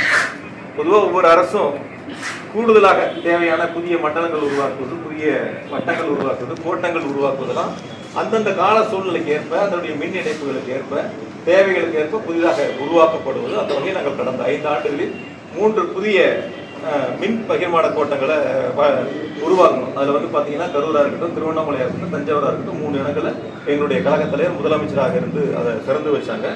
அதே போல் பார்த்தீங்கன்னா ஒரு புதிய வட்டத்தை உருவாக்கணும். அதே போல் வந்து 11 ஏடி ஆஃபீஸ் புதுசாக எங்களுடைய முதலமைச்சருடைய திருக்கரங்களால் 3-5 வருஷத்தில் திறந்து வைக்கப்பட்டது. இந்த புதிய அலுவலகங்கள் உருவாக்கப்படுவது என்பது அந்த சூழ்நிலைகளுக்கு ஏற்ப, தேவைகளுக்கு ஏற்ப உருவாக்கப்படுவது. அவர் கிரீன் எனர்ஜியில் 2 ஜோனல் இருந்தது 5ஆ பண்ணியிருக்கேன்னு சொன்னார். சரி, வரக்கூடிய காலங்களில் எங்கே இருக்குது என்னங்கிறத பார்ப்போம், எப்படி அதனுடைய செயல்பாடுகள் அமைங்கிறத பார்ப்போம். அதே போல் இப்போ இந்த மின்கட்டண உயர்வுங்கிறது இருக்காது அப்படின்னு சொல்லியிருக்காரு. சொல்லிட்டு இன்னொரு வார்த்தையும் சொன்னாரு, அந்த மின்கட்டண உயர்வுனால வந்து ஏத்தாதனால மின் வாரியத்துக்கு இழப்பு ஏற்படுமானா ஏற்படாதுன்னு ஒரு வார்த்தை சொன்னார். எப்படி ஏற்படாம இருக்கும்? எப்படி ஏற்படாம இருக்கும்? ஆனா எங்க முதலமைச்சர் எங்களுடைய கழக தலைவர் அவர்கள் வந்து மின்கட்டண உயர்வு, எங்களுடைய டிஎன்ஆர்சி வந்து ஒழுங்குமுறை ஆணையம் வந்து மின்கட்டண உயர்வை ஏத்துங்கன்னு உத்தரவு போடும்போது அரசு அதுக்கான நிதியை மின்சார வாரியத்துக்கு கொடுத்துருவாங்க. எங்க முதலமைச்சர் கொடுத்துருவாங்க. கொடுத்து பொதுமக்களுக்கு பாதிப்பு இல்லாம அரசு அந்த நிதிகளை கொடுத்து மின்சார வாரியத்திற்கு அந்த இழப்புகளை சரி செய்யும். அப்படிதான் இந்த அரசு செய்யணும். அதை இன்னைக்கு அவர் சொல்லல. இந்த அரசு அந்த இழப்பீடுகளை கொடுப்பதற்கு இந்த அரசு தயாராகும். அப்பதான் மின்சார வாரியத்துக்கு இழப்பு ஏற்படாம இருக்கும். அதனால போற போக்குல வந்து இல்ல இழப்பு ஏற்படாது அப்படிங்கிற அந்த ஒரு வார்த்தை கடந்து செல்லக்கூடிய வார்த்தை இல்ல. கடந்த 5 ஆண்டுகளில் டிஎன்ஆர்சி ஒழுங்குமுறை ஆணையம் வந்து மின்கட்டணம் உயர்த்திய போதெல்லாம் அரசினுடைய நிதிகளை கொடுத்து முதலமைச்சர் பொதுமக்களுக்கு பாதிப்பு இல்லாத ஒரு சூழலை உருவாக்கி தந்தார்கள் என்பதை மட்டும் இந்த நேரத்தில் நான் சொல்றேன். அதே போல பேட்டரி ஸ்டோரேஜை பத்தி சொன்னாரு. இன்னொன்று சொல்லுவாருன்னு நினைச்சிடாரு. அந்த பேட்டரி ஸ்டோரேஜை பத்தி இது நாங்கள் இருக்கும் போதே இதுக்கான டெண்டர் வெளியிட்டு பேட்டரி ஸ்டோரேஜுக்கு டெண்டரும் முடிஞ்சு ஏறத்தாழ 1500 மெகாவாட் அவருக்கு வந்து கொடுக்கப்பட்டிருக்கு. இது அடுத்து நம்ம எவ்வளோ தேவைகள் இருக்குது அது ட்ரையல் பேசிக்கில் இப்போ கொடுத்துருக்கு. ஃபர்ஸ்ட் பேசிக் கொடுத்தாச்சு. 1500 மெகாவாட் அவருக்கு கொடுத்தாச்சு. இப்போ அடுத்தது இவங்க கூடுதலாக கொடுக்கணும்னா கொடுக்கலாம். இது முன்னாடி இந்த திட்டங்களை எடுத்திருக்கிறாங்க. நாங்கள் அடுத்து இதை தொடர்ந்து இதை நாங்கள் செய்ய போகிறோம் அப்படின்னு சொல்லியிருந்தா பரவாயில்ல. இதை புதுசாக அவங்க இப்போ கொண்டு வர்றதை போல ஒரு தோற்றத்தை உருவாக்கி இன்றைய ஒயிட் பேப்பர் ரிலீஸ் அப்போ பத்திரிகைகளை சொல்லியிருக்காங்க. அதே போல பம்பு ஸ்டோரேஜை பற்றி சொன்னாங்க. புதிய மின் திட்டங்கள் இல்லைன்னு சொல்லிட்டு 15 இடங்கள்ல 13,500 மெகாவாட் அளவுக்கு பம்பு ஸ்டோரேஜில் நீர் மின் உற்பத்தி திட்டங்கள் கண்டறியப்பட்டு அதற்கான பணிகள் கடந்த 5 ஆண்டுகளில் முன்னெடுக்கப்பட்டிருக்கின்றன. அது அவர் அந்த இடத்துல சொல்லியிருக்கலாம். இந்த மாதிரி திட்டங்கள் 15 திட்டங்கள் 13,500 மெகாவாட் அளவு கண்டறியப்பட்டு அதற்கான பணிகள் முன்னெடுக்கப்பட்டிருக்கணும். அது ஒயிட் பேப்பர்ல சொல்லலாம். அது சொல்லலை. ஏதோ புதுசாக இனிமேல் வரும்போது அவங்களே கொண்டு வந்ததை போல ஒரு கருத்தை முன்வைக்கிறதுக்கான அந்த முயற்சியாக தான் நான் பார்க்குறேன். அதே போல அதிக செலவுன்னாரு. இப்போ நான் சொன்ன இதெல்லாம் எவ்வளோ சப்ஸ்டேஷனு, எவ்வளோ டிரான்ஸ்ஃபார்மர் போட்டிருக்கு, எவ்வளோ இஎஸ்டி லைனு, எவ்வளோ ஹெச்டி லைனு, எவ்வளோ எல்டி லைனு, இப்படி தொடர்ச்சியாக செய்யக்கூடிய பணிகள் கூடுதலாக எவ்வளோ செலவாயிருக்கு இதெல்லாம் சொன்னோம். ஆனால் அதிக செலவுன்னு பல முறை சொன்னார். ஒரே ஒரு வேண்டுகோள், உங்கள் மூலியமா மின்துறை அமைச்சர் செய்ய வேண்டியது வகை வாரியாக போடணும். எந்தெந்த வகையில் ஆண்டு வாரியாக வருமானம் வரும், எந்தெந்த வகையில் ஆண்டு வாரியாக செலவினங்கள் வரும், இதை சொன்னார்னா வெளிப்படைத்தன்மையோடு இருக்காரு. ஆண்டு வாரியாக கட்டின வட்டியே சொல்லணும். 1,59,000 கோடிக்கு எவ்வளோ 5 வருஷம் வட்டி கட்டியிருக்காங்கன்னு சொன்னார்னா அவரு இந்த 34,000 கோடி இழப்பு ஏற்பட்டதில்ல, அது எப்படி வந்ததுன்னு அவங்களுக்கு தெரியும், மக்களுக்கும் தெரியும், எல்லாரும் நம்ம தெரிஞ்சுக்க முடியும். அதை சொல்லணும், சொல்லுவாங்க நான் எதிர்பார்க்கிறேன். இல்லைன்னா சொல்ல வைப்போம், இல்லைன்னா நாங்கள் சொல்ல வைப்போம். அதனால அதில் எந்த இடங்கள்லையும் நாங்கள் எங்களுக்கு மடியில கனம் இல்லை, வழியில பயம்.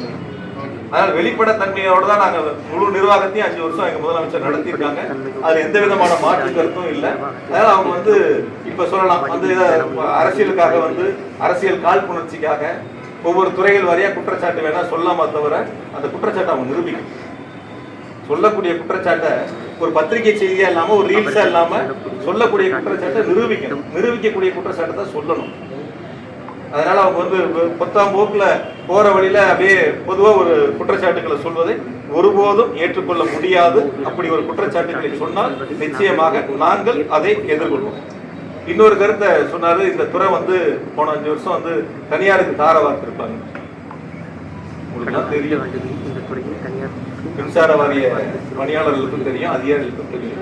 திமுக அரசு எங்களுடைய முத்தமிழர் டாக்டர் கலைஞர் அவர்கள் தொடங்கி எங்களுடைய கழக தலைவர் மாண்பு தளபதி அவர்கள் தொடர்ந்து இந்த மின்வாரியம் அரசே கேட்டு நடத்த வேண்டும், அதற்கான இழப்புகளை அரசே இழப்பீடுகளை கொடுக்க வேண்டும் என்பதெல்லாம் எவ்வளவு உறுதியா இருந்தாங்க, எவ்வளவு போராட்டங்களை நடத்தினாங்கிறது அவருக்கு தெரிஞ்சிருக்க வாய்ப்பு இல்லை.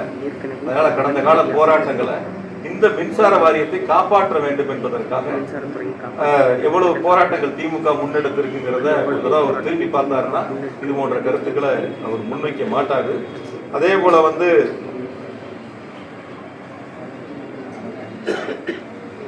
ரொம்ப நாளா சொல்றாரு, என்ன சொல்றாருன்னா இந்த மின்மாற்றிகள்ல ஊழல், மதுரையில் பார்த்தா சொல்லுவார், சென்னையில் பார்த்தா சொல்லுவார், ஏர்போர்ட்டில் பார்த்தா சொல்லுவார், மின்வாரியத்தில் பார்த்தா சொல்லுவார், இந்த மாதிரி ஊழல் நடந்திருக்கு, முறைகேடுகள் நடந்திருக்கு.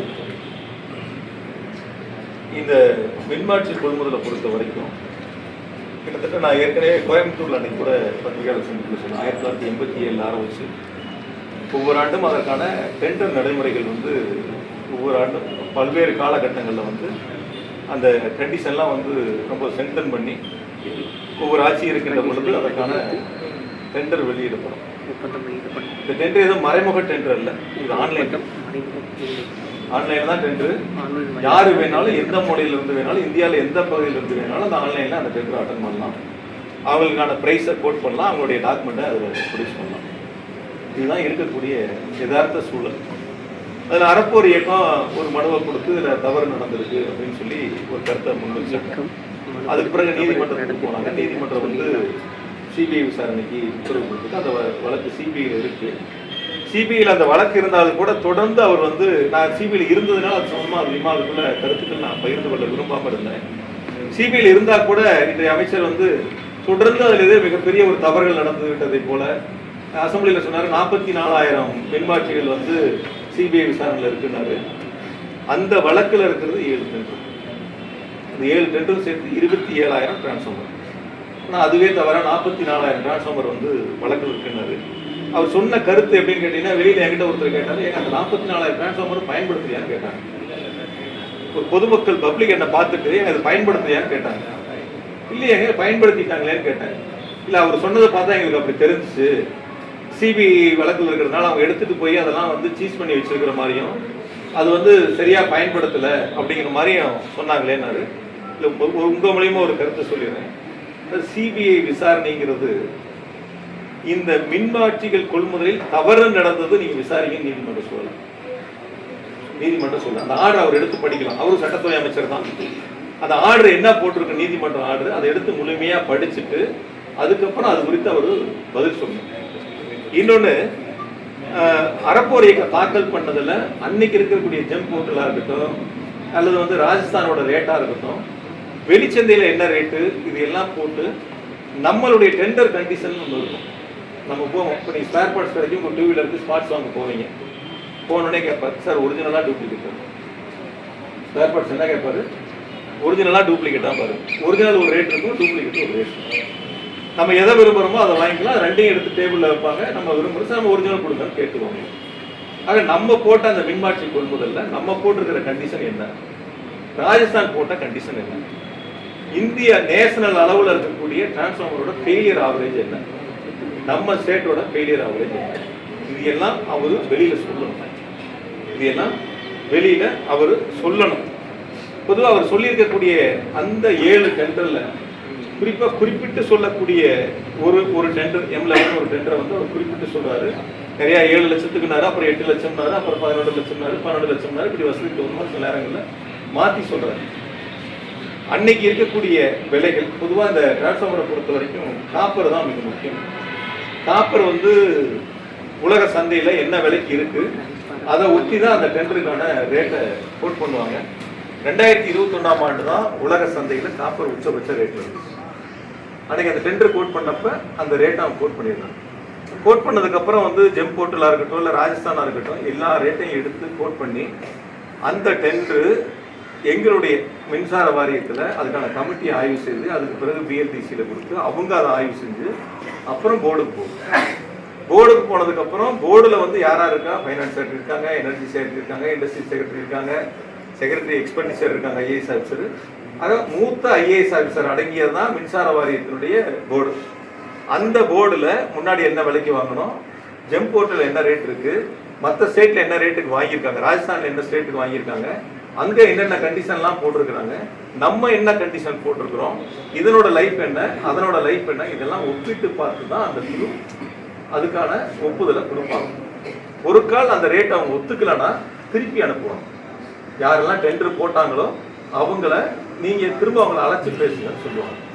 இதுதான் இருக்கக்கூடிய நடைமுறை. அவங்க இன்னொன்று என்ன சொல்றாங்க, எல்லாரும் எப்படி ஒரே பிரைஸை கோட் பண்ணாங்க, எல்லாரும் ஒரே பிரைஸ் L1 போட்டாலோ L2 போட்டாலோ எல்லாத்தையும் அழைச்சி ரேட்டை குறைக்க சொல்லி பேசுவாங்க. குறைக்கலன்னா கேன்சல் பண்ணி ரீடெண்டருக்கு போவாங்க. இது கடந்த காலங்களில் தொடர்ந்து இருக்கக்கூடிய நடைமுறை. அந்த டெண்டரை பொறுத்த வரைக்கும் நான் வந்து M11 பொறுத்த வரைக்கும் அவங்களுக்கு நான் சொல்றது என்னன்னா, டெண்டர் போடும்போது வந்து 26 பேர் போட்டிருக்காங்க. 26 பேர் அந்த டெண்டரை கோட் பண்ணி போட்டிருக்கிறாங்க. அதுக்கு பிறகு அவங்கள்ட்ட தொடர்ந்து அழைச்சி பேசி பேசி பேசி ரேட்டை குறைக்க சொல்லி ரேட்டை குறைக்கிறாங்க. அதாவது 13,72,930 ரூபாய்க்கு அந்த டிரான்ஸ்ஃபார்மர் வந்து ரேட்டை கோட் பண்ணியிருக்காங்க. 26 பேர் அழைச்சி பேசி கடைசியா 16 பேர் தான் வந்து 12,49,800 ரூபாய்க்கு ஒத்துக்கிறாங்க. ஒத்துக்கிட்டு 16 பேர் மட்டும்தான் ஒர்க் ஆர்டர் வாங்குறாங்க, பர்ச்சேஸ் ஆர்டர் வாங்குறாங்க பிஓவை. ஆக 26 பேர் போட்டு 16 பேர் தான் ஒத்துக்கிறாங்கன்னா அவங்க சொல்ற மாதிரி 3 லட்சம் ரூபாய் அந்த டிரான்ஸ்ஃபார்மர்ல லாபம் இருந்திருந்தா, விலை கூடுதலா இருந்திருந்தா ஏன் இந்த 10 பேர் இந்த டெண்டரை விட்டு வெளியே போவாங்க? அவங்களுக்கான அந்த வருமானம் இருக்குல்ல, 3 லட்சம் கூட இருக்குல்ல, ஏன் அவங்க வேண்டாம போயிருக்கணும்? அல்லது இதுல தவறு நடந்திருந்தா இந்த டெண்டர் போட்டவங்க ஏன் நீதிமன்றத்துக்கு போகாம இருந்தாங்க? ஒண்ணு அவங்க நீதிமன்றத்துக்கு போயிருப்பாங்கல்ல, அந்த ரேட்டு கட்டுப்படி ஆயிருந்தா எங்களுக்கு அந்த ஆர்டர் கொடுக்கல, அதனால அவங்க நீதிமன்றத்தை நாடன்னு போயிருக்கோம். யாரும் நீதிமன்றத்துக்கும் போகல, யாரும் அவங்களுக்கு ரேட்டும் கட்டுப்படி ஆகலன்னு சொல்லி எங்களுக்கு வேண்டாங்கிறத கொடுத்துட்டு போயிட்டாங்க. ஆக இந்த 7 டெண்டருமே ஒவ்வொரு காலகட்டங்கள்ல கண்டிஷன் நம்ம என்ன போட்டுக்கிறோம், அவங்க என்ன கண்டிஷன் போட்டிருக்காங்கிறத ஒரு நிமிஷம் நம்ம அதை பார்த்தோம்னா அதை மின்துறை அமைச்சர் எப்பயாவது அதை கொஞ்சம் வெளிப்படைத்தன்மையோட கொஞ்சம் பத்திரிகைகள்கிட்ட பகிர்ந்துக்கிட்டாருன்னா கொஞ்சம் பெட்டரா இருக்கும். ஏன்னா அது உங்களுக்கும் தெரியணும், நாட்டு மக்களுக்கும் தெரியணும் அதுல என்ன நடந்திருக்கு, எப்படி நடந்திருக்கு, என்ன அப்படிங்கிறதுல அந்த நம்ம 11 லட்சத்தி நம்ம கொடுத்த அந்த ரேட்டை பொறுத்த வரைக்கும் வந்து நம்ம கொடுத்துருக்கக்கூடிய அந்த ரேட்டு 11,68,000ங்கிறது அன்னைக்கு இருக்கக்கூடிய ஜெம் போர்ட்டலா இருக்கட்டும், ராஜஸ்தானா இருக்கட்டும், அதை ஒட்டி தான் வந்துருக்கு.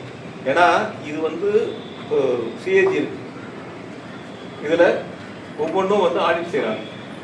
2 முறை இந்த மின்மாற்றிகள் கொள்முதலை சிஏஜி ஆடிட் பண்ணியிருக்காங்க. அப்படி தவறுகள் இருந்திருந்தா ஆடிட்ல விட்டுருப்பாங்களா, இல்லை அதில் ஏதாவது மார்க் பண்ணாமல் இருந்திருப்பாங்களா, எப்படி அவங்க விட்டுருப்பாங்க? அதனால அது கொஞ்சம் அவர் அது சொன்னா நல்லா இருக்கும். மின்துறை அமைச்சர் அது சம்பந்தமா சொன்னாருன்னா நல்லா இருக்கும். நான் சொன்னேன் 2021 காப்பர் ரேட் எவ்வளோ டாப்னு சொல்லிட்டு, அதாவது $9,317 மெட்ரிக் டன். இதுதான் ஹையஸ்ட் காப்பரோட ரேட். அதனால அதுக்கான விலை வந்து இன்னொன்று வந்து நம்ம போட்டுக்கிறது வந்து 60 மாதம். நம்மளுடைய மின்மாற்றி வந்து 60 மாதம் அவங்க பொறுப்பெடுத்துக்கணும், அந்த கேரண்டி பீரியட். ஆனால் அதே வந்து ராஜஸ்தான் போட்டிருக்கிறது வந்து 36 மாதம். 36 மாதம் தான் ராஜஸ்தானுடைய கண்டிஷன். அதே மாதிரி வந்து பெர்ஃபார்மன்ஸ் கேரண்டி 5% நம்ம வந்து சப்ளையோட அவங்களோட பேமெண்ட்ல பிடிச்சி வச்சுக்கணும். இந்த 60 மாசமும் எந்த ஃபால்ட்டும் இல்லாமல் இருந்தால் தான் இந்த 5% அவங்களுக்கு நம்ம ரிலீஸ் பண்ணுவோம். ஆனால் ராஜஸ்தானில் வந்து என்னன்னு பார்த்தீங்கன்னா 0.5%, 0.5லேருந்து 1% வரைக்கும் தான் அந்த கேரண்டி வந்து செக்யூரிட்டி டெபாசிட்டை பிடிச்சி வைக்கிறாங்க. நம்ம 5% பிடிச்சிடறோம். 5 வருஷம் கழிச்சு ரிமார்க்ஸ் இல்லாமல் இருந்தால் அவங்களுக்கு அந்த பேமெண்ட்டை நம்ம ரிலீஸ் பண்ணுறோம். டிசைன் லைஃப்னு ஒன்று இருக்கு. நம்மளோட லைஃப் 25 வருஷம், ராஜஸ்தான் லைஃப் 10 வருஷம், நம்மளோட லைஃப் 25 வருஷம். இன்னைக்கு கூட நான் கடைசியாக சொல்றேன், மின்துறை அமைச்சர் நீ சொன்னார் 25 வருஷம் கடந்த மின்மாற்றிகள்லாம் இன்னும் செயல்பாட்டில் இருக்குன்னா, டிசைன் லைஃப் 25 வருஷங்கிறத எதனால நம்ம அதை கொண்டு வந்து ஸ்ட்ராங்காக பர்ச்சேஸ் பண்ணுறோங்கிறத அவரை புரிஞ்சுக்கணும், அதையும் கொஞ்சம் தெரிஞ்சுக்கணும்.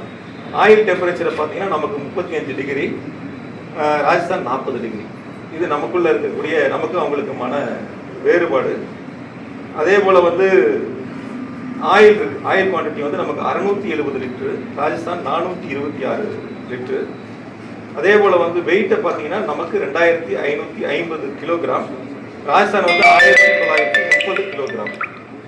மிக முக்கியமானது அந்த டிரான்ஸ்ஃபார்மரோட ஃபெயிலியரை பற்றி சொன்னேன். நம்மளுடைய தமிழ்நாட்டினுடைய மின்சார வாரியத்தினுடைய மின்மாற்றிகளுடைய அந்த ஃபெயிலியர் பர்சன்டேஜுங்கிறது 2.2% மட்டும்தான் நம்மளுடைய அந்த ஃபெயிலியர் ஆவரேஜ். இதே வந்து ராஜஸ்தானுடைய ஃபெயிலியர் ஆவரேஜ் எவ்வளோ தெரியுங்களா?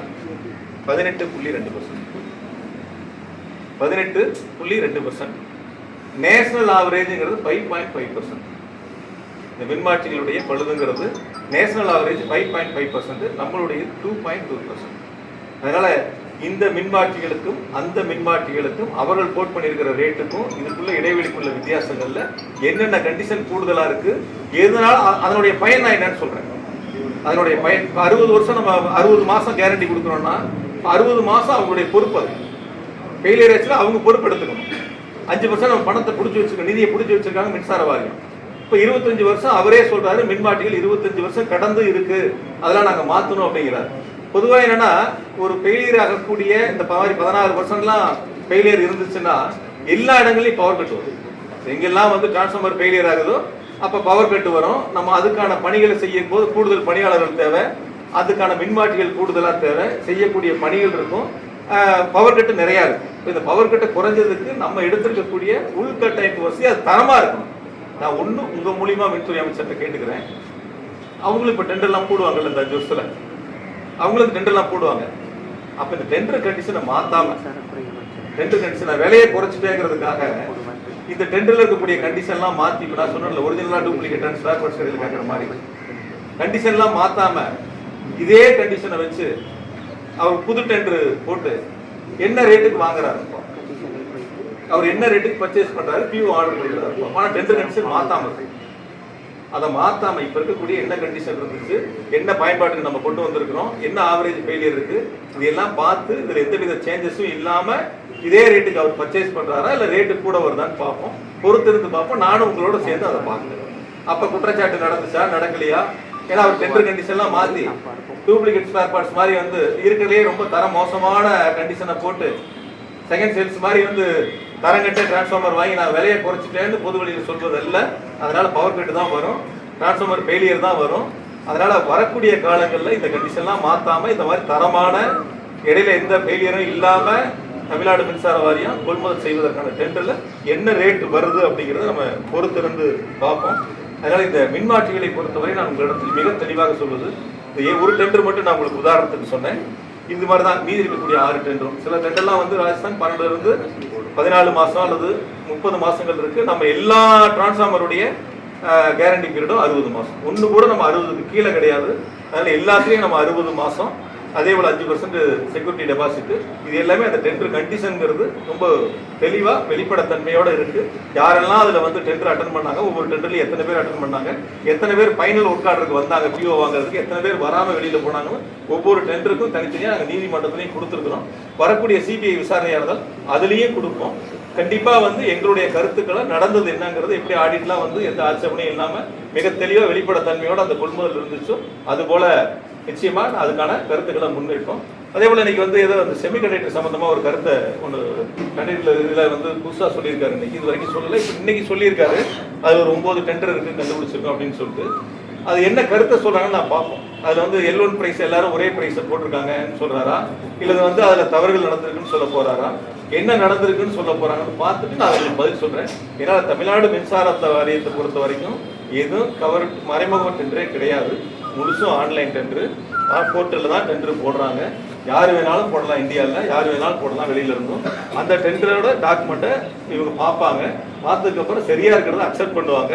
அந்த ரேட்டு ஒத்துக்கிட்டா அந்த ஸ்க்ரூட்டினி கமிட்டி வந்து பிஎல்டிசிக்கு அனுப்புவாங்க. அதை பிஎல்டிசி ஒத்துக்கிட்டா போர்டுக்கு போகும். போர்டு ஒத்துக்கிட்டா ஒர்க் ஆர்டருக்கான ஆர்டர் வரும். இவங்க ஒத்துக்கலன்னா திரும்பி வரும். இன்னொரு கருத்து இடையில இங்கே ஒரு நாள் பத்திரிகையாளர் சந்திப்பில் வேண்டிய அதிகாரிகளை போட்டிருக்கான்னு சொன்னாங்க. வேண்டிய ஃபைனான்ஸ் செக்ரட்டரி எனக்கு வேண்டிய அதிகாரியா, இண்டஸ்ட்ரி செக்ரட்டரி எனக்கு வேண்டிய அதிகாரியா, இல்லை மின்துறைக்கு வேண்டிய அதிகாரியா, இல்லை ஃபைனான்சியல் எக்ஸ்பெண்டிச்சர் செக்ரட்டரி இருக்காரு அவங்க வேண்டிய அதிகாரிகளா? எப்படி சார் ஒரு 6-7 ஐஏஎஸ் மூத்த அதிகாரி இருக்க இடங்கள்ல ஒருத்தர் இல்லைனாலும் ஒருத்தர் அவங்களுடைய கருத்துக்களை கேட்பாங்களே, இந்த விலை கூடுதலா இருக்கு, இல்லை இந்த விலை கம்மியா இருக்கு, இதுல தவறுகள் இருக்குன்னு சொல்லுவாங்கல்ல. ஒவ்வொரு வரி வரியா படிச்சு பார்த்து அதுக்கான அப்ரூவலை கொடுக்குறாங்க. இன்னும் கூட நான் என்ன சொல்றேன், இந்த 7 டெண்டரையும் கேன்சல் பண்ணி தமிழ்நாடு மின்சார வாரியம் பிரஸ் டெண்டருக்கு போனாங்க. அப்ப சரி ரேட்டு கம்மியா இருக்குமா கோட் பண்ணி பார்க்கலாமே. பிரஸ் டெண்டர் போட்டப்ப இதை விட 1 லட்சம் கூட வந்துச்சு. அதனால அந்த டெண்டர் அப்படியே நிறுத்தி கேன்சல் பண்ணிட்டு திரும்ப இந்த பழைய டெண்டருக்கு பிஓ கொடுத்து பர்ச்சேஸ் பண்ணாங்க. பழைய டெண்டர் தான் ரேட்டு குறைவு, புது டெண்டர்ல வந்து 1 லட்சம் கூட வந்துருச்சுங்கிறதுனால நிறுத்தி வச்சு புதுசா கால்பர் பண்ணாங்க. அதனால தமிழ்நாடு மின்சார வாரியத்தை பொறுத்த வரைக்கும் கொள்முதலா இருக்கட்டும், அதே போல புதிய அந்த பணி நியமனங்களா இருக்கட்டும், பணி உயர்வா இருக்கட்டும், இதெல்லாம் வெளிப்படத்தன்மையோட தான் நடந்தது. அவர் சொன்னாரு இந்த மாதிரி வந்து வெளிப்படத்தன்மையோட நாங்கள் வந்து பணியிட மாற்றம் செய்யறோம். நீங்க எல்லாம் வந்து நான் இருக்கும்போது மிஸ்ஸா இருக்கும்போதே சொல்லுவேன், உங்களுக்கு ஏதேனும் காலியா இருக்கிற இடங்கள்ல பணியிடங்கள் வேணா நீங்க நேராக பார்த்து சொல்லுங்க, சிஎம்டிட்ட சொல்லுங்க, உங்களுடைய ஹையர் ஆஃபீஸர்கிட்ட சொல்லுங்க, யார்கிட்டையும் போய் நீங்க பார்க்க வேண்டியதில்லை, உடனடியாக மாற்றி கொடுப்பாங்கன்னு சொல்லியிருக்கோம். அதனால கடந்த 5 ஆண்டுகளில் பணியிட மாற்றமாக இருந்தாலும், பணி உயர்வாக இருந்தாலும், புதிய பணியிடங்களாக இருந்தாலும் வெளிப்படத்தன்மையோடு திராவிட மாடல் அரசு நடந்தது. அது அவங்களுக்கு கூடிய பணியாளர்களுக்கும் தெரியும், பயனடைஞ்சவங்களுக்கும் தெரியும். இந்த அரசு தாவேக அரசு மின்துறை அமைச்சர் கடந்த திமுக அரசின் மீது துறை ரீதியான குற்றச்சாட்டுகளை முன்வைப்பதற்கு அவரிடத்தில் எந்தவித முகாந்திரமும் இல்லை. அவர் வெளியிட்ட அந்த வெள்ள பேப்பர்ல அவர் சொல்லியிருக்கிறது முழுக்க முழுக்க கடந்த 5 ஆண்டுகளும் திராவிட மாடல் அரசினுடைய சாதனைகளை பட்டியலிட்டு சொல்லியிருக்கிறார். 58,000 கோடி அதிமுக அரசுல நஷ்டம், 56,000 கோடி அதிமுக அரசுல நஷ்டம், இந்த திராவிட மாடல் அரசுல 34,000 கோடி தான் நஷ்டம். அதே போல கடைசி வருஷம் 933 கோடி தான் இழப்பு. இதையெல்லாம் வந்து திராவிட மாடல் அரசினுடைய சாதனைகளை சொல்லி இருக்கின்றார். ஏற்கனவே செயல்படுத்தப்பட்டு இருக்கக்கூடிய அடிப்படை கட்டமைப்பு பணிகளை பட்டியலிட்டு சொல்லி இருக்கின்றார். ஏற்கனவே எடுத்துக்கொள்ளப்பட்டு செய்யக்கூடிய மின் திட்டங்களை பட்டியலிட்டு சொல்லி இருக்கின்றார். எவ்வளவு மின் தொடரும் அந்த மின் விநியோகத்திற்கான line, HT line, LT line, east line எவ்வளவு அமைக்கப்பட்டிருக்கிறது என்பதையும் அந்த வெள்ளை அறிக்கையிலே கடந்த 5 ஆண்டுகளில் செய்யப்பட்டதை சொல்லி இருக்கின்றார்கள். எனவே இந்த வெள்ளை அறிக்கை என்பது திராவிட மாடல் அரசினுடைய திட்டங்களை வெளிக்கொண்டு வந்திருக்கக்கூடிய ஒரு வெள்ளை அறிக்கையாக நான் பார்க்கின்றேன். எனவே வரக்கூடிய ஆண்டுகள்ல பொதுவா வந்து என்னன்னா இன்னொன்று ரொம்ப அப்படியே பேசிட்டே வரும்போது சொன்னாரு, அடுத்தது கடன் வாங்குமோ வாங்க மாட்டோமா சொல்லுங்க. சார் அவர் அடுத்தது கடன் வாங்குவாரா வாங்க மாட்டாருன்னு சொல்லணும்ல. எங்களுக்கு வந்து 1,59,000 கோடியில இருந்து 2,47,000 கோடியா கடன் ஏறிடுச்சுன்னாரு. சரி, ஒரு 90,000 கோடி கடன் ஏறி இருக்கு அப்படின்னு கூட நம்ம எடுத்துக்குவோம். ஏறி இருந்தா நான் சொல்றேன் வட்டியே ஒரு 75,000 கோடி அளவுக்கு வட்டி வந்துருச்சுன்னு சொல்றேன். வட்டியே ஒரு 75,000 கோடி 80,000 கோடி அளவுக்கு வட்டி கட்டி இருப்போம்னு சொல்றேன். அப்ப கூடுதலானது எவ்வளவு இருக்குன்னு பாத்தீங்கன்னா, ஏறத்தாலும் நாங்க 2 லட்சம் விவசாயிகளுக்கு எங்களுடைய கழக தலைவர் மாண்புமிகு எங்களுடைய திராவிட மாடல் ஆட்சியினுடைய நாயகர் மாண்புமிகு தளபதி அவர்கள் 2 லட்சம் விவசாயிகளுக்கு இலவச மின் இணைப்பு கொடுத்திருக்காங்க. அப்ப ஏறத்தாலும் அதுக்கு வந்து ஒரு 2,500 கோடி அளவுக்கு செலவு பண்ணியிருக்கிறோம். இலவச மின் இணைப்புக்கு மின்சார வாரியம் 2,500 கோடி அளவிற்கான செலவு செய்யப்பட்டு அவர்களுக்கு இலவச மின்சாரம் வழங்கப்பட்டிருக்கின்றன, இலவச மின் இணைப்பு வழங்கப்பட்டிருக்கின்றன. இப்படி தொடர்ச்சியா எம்எஸ்எம்இ இண்டஸ்ட்ரி இருக்கு. மின் கட்டண உயர்வின் போது எங்களுக்கு பாதிப்புன்னு சொன்னாங்க. அந்த பாதிப்பை சரி செய்வதற்காக குறைக்கப்பட்டன. அந்த குறைக்கப்பட்ட இழப்பை தமிழ்நாடு அரசு கொடுக்கும்னு எங்களுடைய கழக தலைவர் முதலமைச்சராக இருந்து மின்சார வாரியத்துக்கு அந்த இழப்பீடுகளை கொடுத்து மின்சார வாரியத்தை காப்பாற்றினாங்க. அதே போல விசைத்தறி நெசவாளர்களுக்கு 1000 யூனிட் இலவச மின்சாரம் எங்களுடைய திராவிட மாடல் ஆட்சியினுடைய நாயகர் எங்களுடைய கழக தலைவர் வழங்கி அந்த நெசவாளருடைய பார்த்துருக்காங்க. 1000 யூனிட் வரைக்கும் நெசவாளர் விசைத்தறி நெசவாளருக்கு இலவசமாக கொடுக்குறாங்க. கைத்தறி நெசவாளருக்கு 300 யூனிட் வரைக்கும் இலவச மின்சாரத்தை கொடுக்குறாங்க. அந்த 2 கைத்தறி விசைத்தறி நெசவாளர்களுக்கான இலவச மின்சாரத்திற்கான சப்சிடியை தமிழ்நாடு அரசு மின்சார வாரியத்துக்கு கொடுத்துட்றாங்க. ஆக ஒவ்வொரு ஆண்டும் அரசு கொடுக்க வேண்டிய சப்சிடியா இருக்கட்டும் அல்லது மின்சார வாரியத்தை காப்பாற்றுவதற்காக கூடுதலாக கொடுக்கப்பட்ட நிதிகளாக இருக்கட்டும் முழுமையாக கொடுத்து குறைந்தபட்சம் ஒவ்வொரு ஆண்டும் ஆண்டிற்கு 15,000 கோடியிலிருந்து 25,000 கோடி வரை எங்களுடைய கழகத் தலைவர் தமிழ்நாடு அரசின் மூலமாக முதலமைச்சராக இருந்து மின்சார வாரியத்திற்கு கொடுத்து மின்சார வாரியத்தை காப்பாற்றியிருக்கின்றார் என்று இந்த நேரத்தில் நான் பெருமையோடு சுட்டிக்காட்டுகின்றேன். எனவே அடுத்த ஆண்டு எடுத்துக்கொள்ளக்கூடிய புதிய மின் திட்டங்களாக இருந்தாலும் அடுத்த 5 ஆண்டுகளுக்கு எடுத்துக்கொள்ளக்கூடிய மின் திட்டங்களாக இருந்தாலும் ஒவ்வொரு அரசும் ஒவ்வொரு ஆண்டும் புதிதாக எடுத்துக்கொள்ளக்கூடிய திட்டங்களை ஒன்றாக சேர்த்து நாங்கள் எடுத்துக்கொள்ளக்கூடிய திட்டங்கள் என்று பட்டியலிட்டு சொல்லி இருக்கின்றார்கள். ஆனால் அது முதல் ஆண்டில் எடுத்துக்கொள்ளக்கூடிய திட்டங்கள் என்பதுதான் நாங்கள் எடுத்த திட்டங்களை பெரும்பான்மையாக அவர்கள் எடுத்த திட்டங்களாக அந்த அறிவிப்புகளை முன்வைத்திருக்கின்றார்கள். எனவே இவர்கள் எப்படி சீரமைத்து இந்த அதாவது 5 வருஷத்துல சீரமைக்கப்பட்டு தான் இவ்வளவு மேம்படுத்தப்பட்டிருக்கு மின்சார வாரியம். இனி நாங்கள் வந்து சீரமைப்போம் மிஸ்மேனேஜ்மெண்ட் அங்கங்க தவறுகள் நடந்திருக்கு, இழப்புகள் நடந்திருக்கு, வருவாய் கூடியிருக்கு, செலவுகள் எங்க போச்சுன்னு தெரியல, நிதிகள் எங்க போச்சுன்னு தெரியல.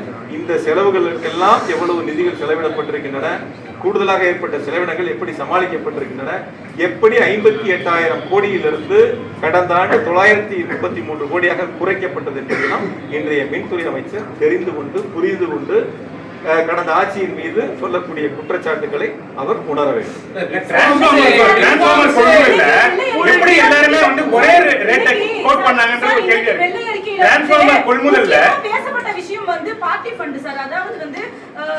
பணிமாறுதலா இருக்கட்டும் இல்லனா வந்து செய்யப்பட்ட ஒப்பந்தங்கள் வந்து பார்ட்டி ஃபண்ட் இது குறித்து புகார் தெரிவிச்சா நாங்க வந்து உடனடியா நடவடிக்கை எடுப்போம்னு சொல்றாங்க. இந்த வேர்ட் நீங்க எப்படி பாக்குறீங்க? இது நம்ம எப்படி புரிஞ்சுக்கணும்?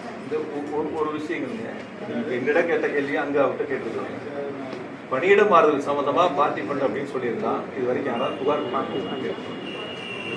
பணியிட மாறுதலுக்கு நான் வந்து பணம் கொடுத்தேன், பார்ட்டி ஃபண்டு கொடுத்தேன் அப்படின்னு யாராவது புகார் கொடுத்துருக்காங்களான்னு அவர்கிட்ட திருப்பி ஒரு கேள்வி கேட்டிருந்தோம்னா அவர் அதுக்கு பதில் சொல்லியிருப்பார்.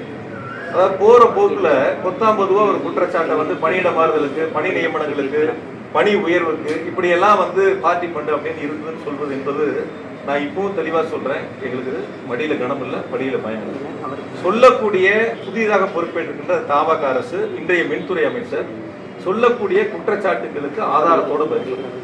இந்த பணியிட மாறுதலுக்கு இவ்வளவு தொகை வசூலிக்கப்பட்டிருக்கிறது, இது என்னிடத்திலே புகாராக வந்திருக்கிறது, நான் ஆதாரத்தை உங்களிடத்திலே கொடுக்கின்றேன், இதற்கு அவர் பதில் சொல்லட்டும் அல்லது இதற்கு முன்னால் இருந்த அமைச்சர்கள் பதில் சொல்லட்டும், வெளிப்படைத்தன்மையோட சொல்லணும். பொத்தாம்பதுவா போற வழியில வந்து பணியிட மாற்றம், பணி உயர்வு இதுக்கெல்லாம் வந்து பார்ட்டி ஃபண்ட் வசூல் பண்ணாங்க அப்படின்னு சொல்றது மிக மிக தவறானது. அதுல இன்னொன்னு சொல்லியிருக்காரு, சோலார் சம்பந்தமா சொல்லப்படுகின்ற பொழுது கூட பார்ட்டி ஃபண்ட், அப்புறம் அவரே ஒரு இடத்துல சொல்லியிருக்காரு யாரும் இது வரைக்கும் புகார் சொல்றாரு, நீங்க பாத்துருக்கீங்க, யார் இது வரைக்கும் புகார் சொல்ல.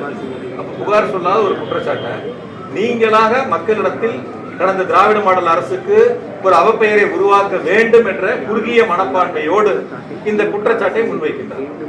இந்த குற்றச்சாட்டை முன்வைக்கிறாங்க. நான் அவருக்கு சொல்றது அப்ப இன்னும் கூடுதலா சில வார்த்தைகள்லாம் பயன்படுத்துறேன். அரசியல்ல வந்து ஒரு சட்டமன்றமா இருக்கட்டும், பொதுவெளிகளா இருக்கட்டும், ஒரு ஒரு அரசு நிர்வாகம் இருக்கு, அங்க துறையினுடைய அதிகாரிகள் இருப்பாங்க, ஐஏஎஸ் ஆஃபீஸர்ல இருந்து கடைநிலை ஊழியர்கள் வரைக்கும் இருப்பாங்க, துறையினுடைய அமைச்சர் இருப்பாங்க, அதனுடைய செயல்பாடுகள் இருக்கும். முதலமைச்சர் ஆய்வு கூட்டங்களை நடத்துவாங்க, முதலமைச்சர் உத்தரவு போடுவாங்க, அமைச்சர்கள் அங்கே செயல்படுத்துவாங்க, அமைச்சர்கள் உத்தரவு போடுவாங்க, துறையினுடைய அதிகாரிகள் செயல்படுத்துவாங்க. அதை விட்டுட்டு இன்னைக்கு நேர்மாறா ஒரு கருத்தை முன் வச்சார். மாப்பிள்ளையுடைய நண்பர்கள், மகனுடைய நண்பர்கள். நான் இப்போ ஒன்று சொல்றேன், மின்துறை அமைச்சருக்கு சட்டப்படி நடவடிக்கை, சட்டப்படி இந்த துறையின் மீது சம்பந்தம் இல்லாமல், இந்த துறைக்கு எந்த விதமான வழிகாட்டுதலும் கொடுக்காமல் அவர்கள் இந்த துறைக்கு தொடர்பு இல்லாமல் இருந்த பொழுது தேவையில்லாமல் எங்களுடைய முதலமைச்சருடைய மகனையும் மருமகனையும் அவருடைய நண்பர்களையும் இழுத்து இன்று அவர் காலையிலே பேசியிருக்கின்றார். நிச்சயமாக நாங்கள் சட்டப்படி நடவடிக்கை எடுப்போம். அதுல இன்னொன்று சொல்லியிருக்காரு, சோலார் சம்பந்தமான பார்ட்டி பண்றது ரொம்ப ஈஸியா அவங்க குற்றச்சாட்டு சொல்றதுக்கு ரொம்ப ஈஸியா அதை முன்வைக்கிறாங்க, ரொம்ப ஈஸியா முன்வைக்கிறாங்க. சோலாரை பொறுத்த வரைக்கும் என்னென்ன கண்டிஷன்லாம் இருக்குன்னு முதல்ல அவர் சொல்லணும். அப்ளிகேஷன் கொடுக்கணும், அப்ளிகேஷன் கொடுத்ததுக்கு அப்புறம் அதுக்கான ஃபீஸ் கட்டணும், அதுக்கப்புறம் வந்து லோடு ஃப்ளோ இருக்கான்னு ஃபீல்டில் போய் செக் பண்ணணும். லோடு ஃப்ளோ இருந்துச்சுன்னா அதுக்கப்புறம் வந்து டிபார்ட்மெண்ட்ல தான் அவங்களுக்கு ஒரு லெட்டர் கொடுப்பாங்க. லெட்டர் கொடுத்ததுக்கு அப்புறம் வந்து அவங்க டாக்குமெண்ட்டை ப்ரொடியூஸ் பண்ணணும். டாக்குமெண்ட்டை ப்ரொடியூஸ் பண்ணதுக்கப்புறம் வந்து அதுக்கப்புறம் தான் அவங்களுக்கான ஆர்டர் கிடைக்கும். அதுக்கப்புறம் தான் அவங்க ஒர்க்கை ஸ்டார்ட் பண்ண முடியும். அந்த ஒர்க்கை ஸ்டார்ட் பண்ணி முடிச்சதுக்கு அப்புறம் தான் அதை வந்து கமிஷன் பண்ணுவாங்க. இவ்வளோ லாங் ப்ராசஸ் இருக்கு. இந்த லாங் ப்ராசஸ் வந்து ஏதோ போற போக்குல வந்து சோலார்ல தவறு நடந்திருக்கு, சோலார் வந்து அனுமதி கொடுத்ததுல தவறு நடந்திருக்கு அப்படின்னு சொல்றத ஒருபோதும் நாங்கள் ஏற்றுக்கொள்ள மாட்டோம். தயவு செய்து நான் உங்க மூலியமா சொல்றது மின்துறை அமைச்சருக்கு, நீங்கள் என்ன வேணாலும் பாருங்க, நாள் முழுக்க 24 மணி நேரம் நீங்க ஒரு 1000 பேர்த்த மின்வாரிய அலுவலகத்தில் உட்கார வச்சு ஒவ்வொரு பேப்பரா ஸ்டடி பண்ண சொல்லுங்க. நான் ஒரு கொஞ்சம் நீ அடுத்த முறை அவரை பார்க்கும்போது ஒரு கேள்வி, ஒரு 18 ஹார்ட் டிஸ்க் காணாம போச்சுன்னு சொன்னீங்க, முக்கிய ஆவணங்கள்லாம் காணாம போச்சுன்னு பல பேர் பரபரப்பு செய்யல, நீங்களே கூட மின்வாரியத்தினுடைய முக்கிய ஆவணங்கள் அங்கிருந்து காணாம போச்சு. ஒரு கொஞ்ச நாள் கழிச்சு ஒரு 40 ஹார்ட் டிஸ்க் கைப்பற்றப்பட்டதுன்னு ஒரு செய்தி வந்துச்சு. அது நான் உங்க தொலைக்காட்சியெல்லாம் பார்த்தேன். அப்ப மின்வாரியத்திலிருந்து போனது 18 தானே, அதான மின்துறை அமைச்சர் சொன்னாரு. அப்ப கைப்பற்றப்பட்டது 40னா 40 மின்வாரியமா இல்ல வேற வேற துறைகளா? யாரோ ஒருத்தர் கேட்கணும் இல்ல, யாரோ ஒரு ரிப்போர்ட்டர்ஸ் அவர் பார்க்கும்போது கேட்கணும் இல்ல, 18 தானே எனக்கு காணாம போச்சுன்னு சொன்னீங்க, 40 கைப்பற்றி இருக்காங்களே, 40 மின்வாரியமா இல்ல 40 வேற வேற துறைகளா? அப்படி கைப்பற்றப்பட்ட ஹார்ட் டிஸ்க்ல என்ன முக்கியமான ஆவணங்கள் இருந்துச்சு, அப்படி என்ன ஆவணங்கள் இருந்துச்சுன்னு அவர் சொல்லணும்ல. டெண்டரை பொறுத்த வரைக்கும் எல்லாம் திறந்த வெளி, யாரு வேணாலும் பார்க்கலாம், அது யாரும் பப்ளிக்கும் பார்க்கலாம், யாரு வேணாலும் பார்க்கலாம், காமன் மேன் பார்க்கலாம், யாரு வேணாலும் பார்க்கலாம். இதுல ஒன்றும் ஒளிவு மறைவே கிடையாது. அது வந்து ஒரு பெரிய ஹார்ட் டிஸ்க் காணாம போச்சு, அதுல முக்கிய ஆவணங்கள் காணாம போச்சு, அப்புறம் கைப்பற்றப்பட்டன, இது எல்லாம் அடுத்த முறை பார்க்கும்போது 40ல 18 போனா மீதி இருக்கக்கூடிய அந்த 22 ஈவியா வேற டிபார்ட்மெண்ட், அதையும் கொஞ்சம் கேளுங்க. அதனால மின்துறை அமைச்சர் வந்து எந்த குற்றச்சாட்டுகளை சொன்னாலும் சரி, அந்த குற்றச்சாட்டுகள் ஆதாரத்தோடு சொல்லும். ஆதாரம் இல்லாமல் சொல்லுகின்ற கருத்துக்கள், குறிப்பாக எங்களுடைய எதிர்கட்சி தலைவர், எங்களுடைய கழகத்தினுடைய இளைஞர் சம்பந்தம் குறித்து சொன்ன கருத்துக்கள் எல்லாம் நாங்கள் சட்டப்படி அதை எதிர்கொள்வோம். 20-30% இழப்பு ஏற்பட்டதுக்கு கான்ட்ராக்ட் பேசினுடைய ஊழியர்கள் பணி நியமனம், தனியார் நிறுவனங்களோட ஒப்பந்தம், இதெல்லாம் தான் மிக முக்கிய காரணம் அப்படின்னு சொல்லியிருக்காரு. துறைக்கு எந்த விதமான வளர்ச்சியும் இல்லாமல் செலவினங்கள் அதிகரிச்சிருக்கு, அதுதான் வந்து துறை வந்து டெவலப் ஆகாததுக்கு காரணம். கேங்மேன் 5000 பேர் பணி நியமனம் வந்து செய்யலை. அதே போல் மின்சாரத்துறையே மின் உற்பத்தியை வந்து செய்யாமையா எப்போதும் தனியார்கிட்ட வந்து டிபெண்ட் பண்ணி நிற்கிறாங்க அப்படின்ற பல பட்டியல்லாம் ரிலீஸ் பண்ணிருக்கேன். முதல் வருஷம் அடுத்த வருஷமும் உங்களுக்கு சட்டமன்றத்தில் நாங்கள் சொன்னோம், கருத்து முன் வச்சு தெரிஞ்சுக்கணும். தமிழ்நாடு மின் தேவையினுடைய மொத்த தேவையை 50 விழுக்காடு தமிழ்நாடு மின்சார வாரியம் சொந்த உற்பத்தி செய்வதற்கான நடவடிக்கைகளை மேற்கொள்வோம். நான் வெளிப்படையாக சொன்னேன், வெளிப்படையாக அதற்கான கருத்துக்களை முன் வச்சோம். அந்த அடிப்படையில் தான் வந்து இப்போ வட சென்னை அணுமின் நிலைய திட்டம் ஸ்டேஜ் 3 800 மெகாவாட் வந்து முதலமைச்சர் தொடங்கி வச்சுருக்காங்க, உடன்குடி தொடங்கி வச்சுருக்காங்க. தூத்துக்குடியில் ஒரு புதிய மின் திட்டம் அறிவிக்கப்பட்டிருக்கின்றன. எண்ணூராக இருக்கட்டும், உப்பூராக இருக்கட்டும், அந்த திட்டங்கள்லாம் வந்து அடுத்த கட்டத்துக்கான நகர்வுகளுக்கு எடுத்து சென்றிருக்கிறோம். ஹைட்ரோ சம்பந்தப்பட்ட திட்டங்கள் கொல்லிமலையாக இருக்கட்டும், இந்த மாதிரி இருக்கக்கூடிய அந்த திட்டங்களையும் குந்தாவா இருக்கட்டும் இதெல்லாம் விரைவாக முடிப்பதற்கான பணிகளை முன்னெடுத்திருக்கிறோம். இப்போ நீங்கள் வந்து எந்த விதமான பணிகளும் நடக்கல. நீங்கள் சொன்னீங்க, இப்போ நான் தான் சொன்னேன் எவ்வளோ சப்ஸ்டேஷன் வந்து 122, அதுக்கப்புறம் எவ்வளோ இப்போ நடந்துகிட்டு இருக்கு, 121 நடந்துகிட்டு இருக்கு. இதெல்லாம் அவங்க சொன்னதுலேருந்து சொன்னேன். எவ்வளோ டிரான்ஸ்ஃபார்மர் போட்டுருக்கோம், 99,000 டிரான்ஸ்ஃபார்மர் போட்டுருக்கிற வரைக்கும் சொன்னேன். இதெல்லாம் அடிப்படை கட்டமைப்பு வசதிகளை கடந்த 5 ஆண்டுகளில் மேம்படுத்தி இருக்கக்கூடிய பணிகள். அதனால் வருவாய் ஒரு பக்கம் அதிகரித்தாலும் கூட நாங்கள் அந்த வருவாயை எந்த விதமான ஊதாரித்தனமும் இல்லாமல், எந்த விதமான வீண் செலவுகளும் இல்லாமல் மிக கட்டுக்கோப்பாக, மிக கட்டுப்பாடாக, அதாவது வந்து எந்தவித லீக்கேஜும் இல்லாமல் மிக சிறப்பாக மின்சார வாரியம் கடந்த 5 ஆண்டுகள் கையாண்டு தான் கடந்த ஆண்டு 933 கோடி ரூபாய் தான் இழப்பு என்ற அளவிற்கு 58,000 கோடியில் தொடங்கிய அந்த இழப்பு இப்பொழுது முற்றிலுமாக தவிர்க்கப்பட்டு இந்த அளவுக்கு ஒரு சிறந்த நடவடிக்கை எடுக்கப்பட்டிருக்கு. சார், ரிஃபார்ம்ஸ் வந்து கம்ப்ளீட்டா ரிஃபார்ம் பண்ணணும், கவர்மெண்ட்டே ரிஃபார்ம் பண்ணணும், எலக்ட்ரிசிட்டி டிபார்ட்மெண்ட்டே ரிஃபார்ம் பண்ணணும். என்ன பண்ணணும்? இதையும் ரிஃபார்ம் பண்ணி இப்ப 5 வருஷத்துல திமுக பண்ணாத என்ன ரிஃபார்ம் பண்ண போறாங்க அப்படிங்கிற கேள்வி வருது. நீங்க நீங்க இவ்வளவு எக்ஸ்பிளனேஷன் நீங்க சொல்லும்போது நான் சொல்றேன், என்ன நம்ம ரிஃபார்ம் பண்ற அளவுக்கு என்ன எலக்ட்ரிசிட்டியில என்ன பண்ணல?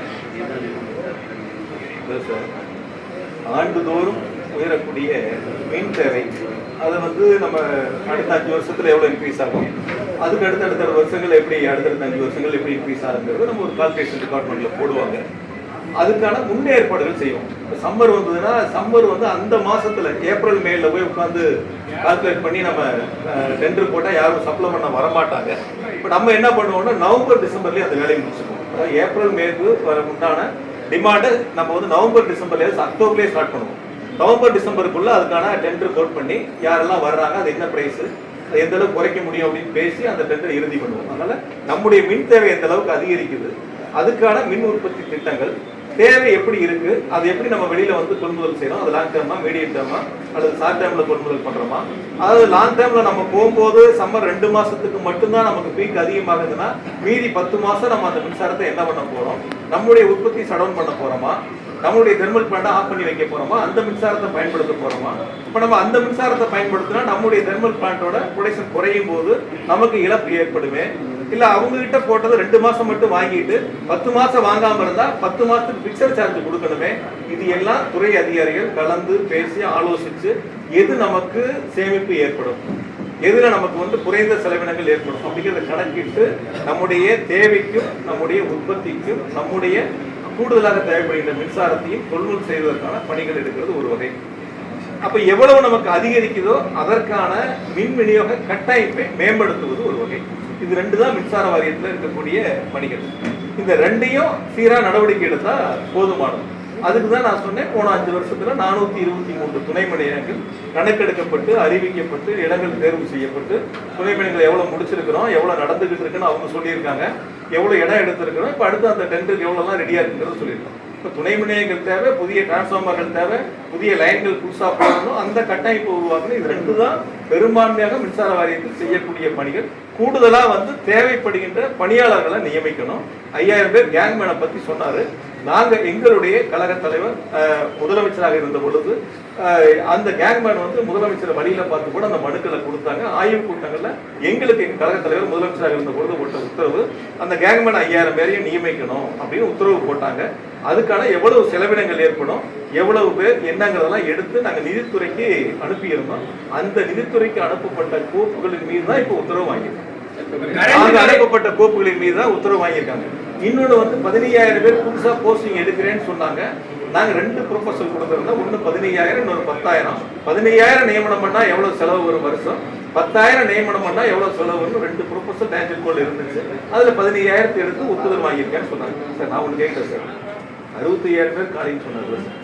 ஏன் சார் 15000 பேர் எடுக்கல, 65000 பேர் எடுக்கலாம்ல சார், 65000 பேர் எடுக்கலாம்ல, எடுக்கிறதே எடுக்கிறோம், ஒரே எக்ஸாம் தானே சார். கொஞ்சம் பேருக்கு நிறைய பேருக்கு அவங்க சொன்ன மாதிரி வந்து வாய்ப்புகளும் கிடைக்கல. ஏன் வெறும் 15000 பேர் மட்டும் இப்ப எடுக்கிறேன்னு சொல்றாங்க. முழு காலி பணியிடங்களே நாங்க நிரப்புறோம்னு அவர் சொல்லலாம். அந்த தைரியம் இல்லாம போச்சு. இப்போதைக்கு 15000 சார், ஏஐ 300 எடுத்தா என்ன, 3000 எடுத்தாங்க. என்ன வேகன்சி டிஎன்பிசி கொடுக்க போறீங்க, அவங்க எக்ஸாம் நடத்தி செலக்ட் பண்ணி கொடுக்க போறாங்க, நம்ம அப்பாயின்மெண்ட் போட போறோம், அவ்வளவுதான் சார். முழுசா எடுக்க வேண்டியதானே? ஆல்ரெடி செலக்ட் ஆனவங்க நிறைய பேர் இருக்காங்க சார். இப்போ 18 இயர்ஸ்ல போன வாட்டி எக்ஸாம் எழுதினவங்க கூட நிறைய பேர் இருக்காங்க. அவங்களுக்கு வந்து இந்த ஏஜ் லிமிட் எக்ஸிஸ்ட் ஆயிட்டதுனால அவங்களால இது பண்ண முடியல அப்படின்னு அந்த டிமாண்ட் ரொம்ப நாளா வச்சிருக்கு. இப்போ கரண்ட் பல இடங்கள்ல இப்போ திமுக கவர்மெண்ட் இருக்கும்போது ஷார்ட்டேஜ் வந்து ரொம்ப கம்மியா இருந்துச்சு. இப்போ இங்கே ஒரு 40 டேஸ்ல இங்க நிறைய இடங்கள்ல ஷார்ட்டேஜ், இன்க்ளூடிங் பெரம்பூர்லயும் ஷார்ட்டேஜஸ் இருக்கு. இது எப்படி ரெக்டிஃபை பண்ண போறாங்க சார்? உங்களுக்கு தெரிஞ்சிருக்கும், நீங்க என்னோட வந்திருக்கீங்க. அந்த காலங்களில் வந்து நான் அமைச்சராக இருந்தப்போ வந்து ஆர்கே நகர் தொகுதி நான் நேரில் போயிருக்கேன். என்னோட அந்த எம்எல்ஏ வந்துருக்காங்க. அப்போ அவங்க எங்கிட்ட சொன்ன கருத்து என்ன சொன்னாங்கன்னா, 10 மணிக்கு மேலே தான் ஸ்ட்ரீட் லைட்டே போடுவோம், ஏன்னா வீடு கட்ட முடியும்னு சொன்னாங்க. அப்பயே வந்து துறையோட அதிகாரிகளை வர சொல்லி அடுத்த 2 நாள் அது என்ன தேவைகள் கம்ப்ளீட்டாக வந்து ஆரம்பி போடுவாங்க, டிரான்ஸ்ஃபார்மர் போடுவாங்க, முழுமையாக போட்டு பல முறை அவர் அந்த எம்எல்ஏ என்னை பார்க்கும்போது நன்றி சொல்லுவாங்க. முதலமைச்சருக்கு உங்களுக்கு நன்றிங்க, துணை முதலமைச்சருக்கு நன்றிங்க.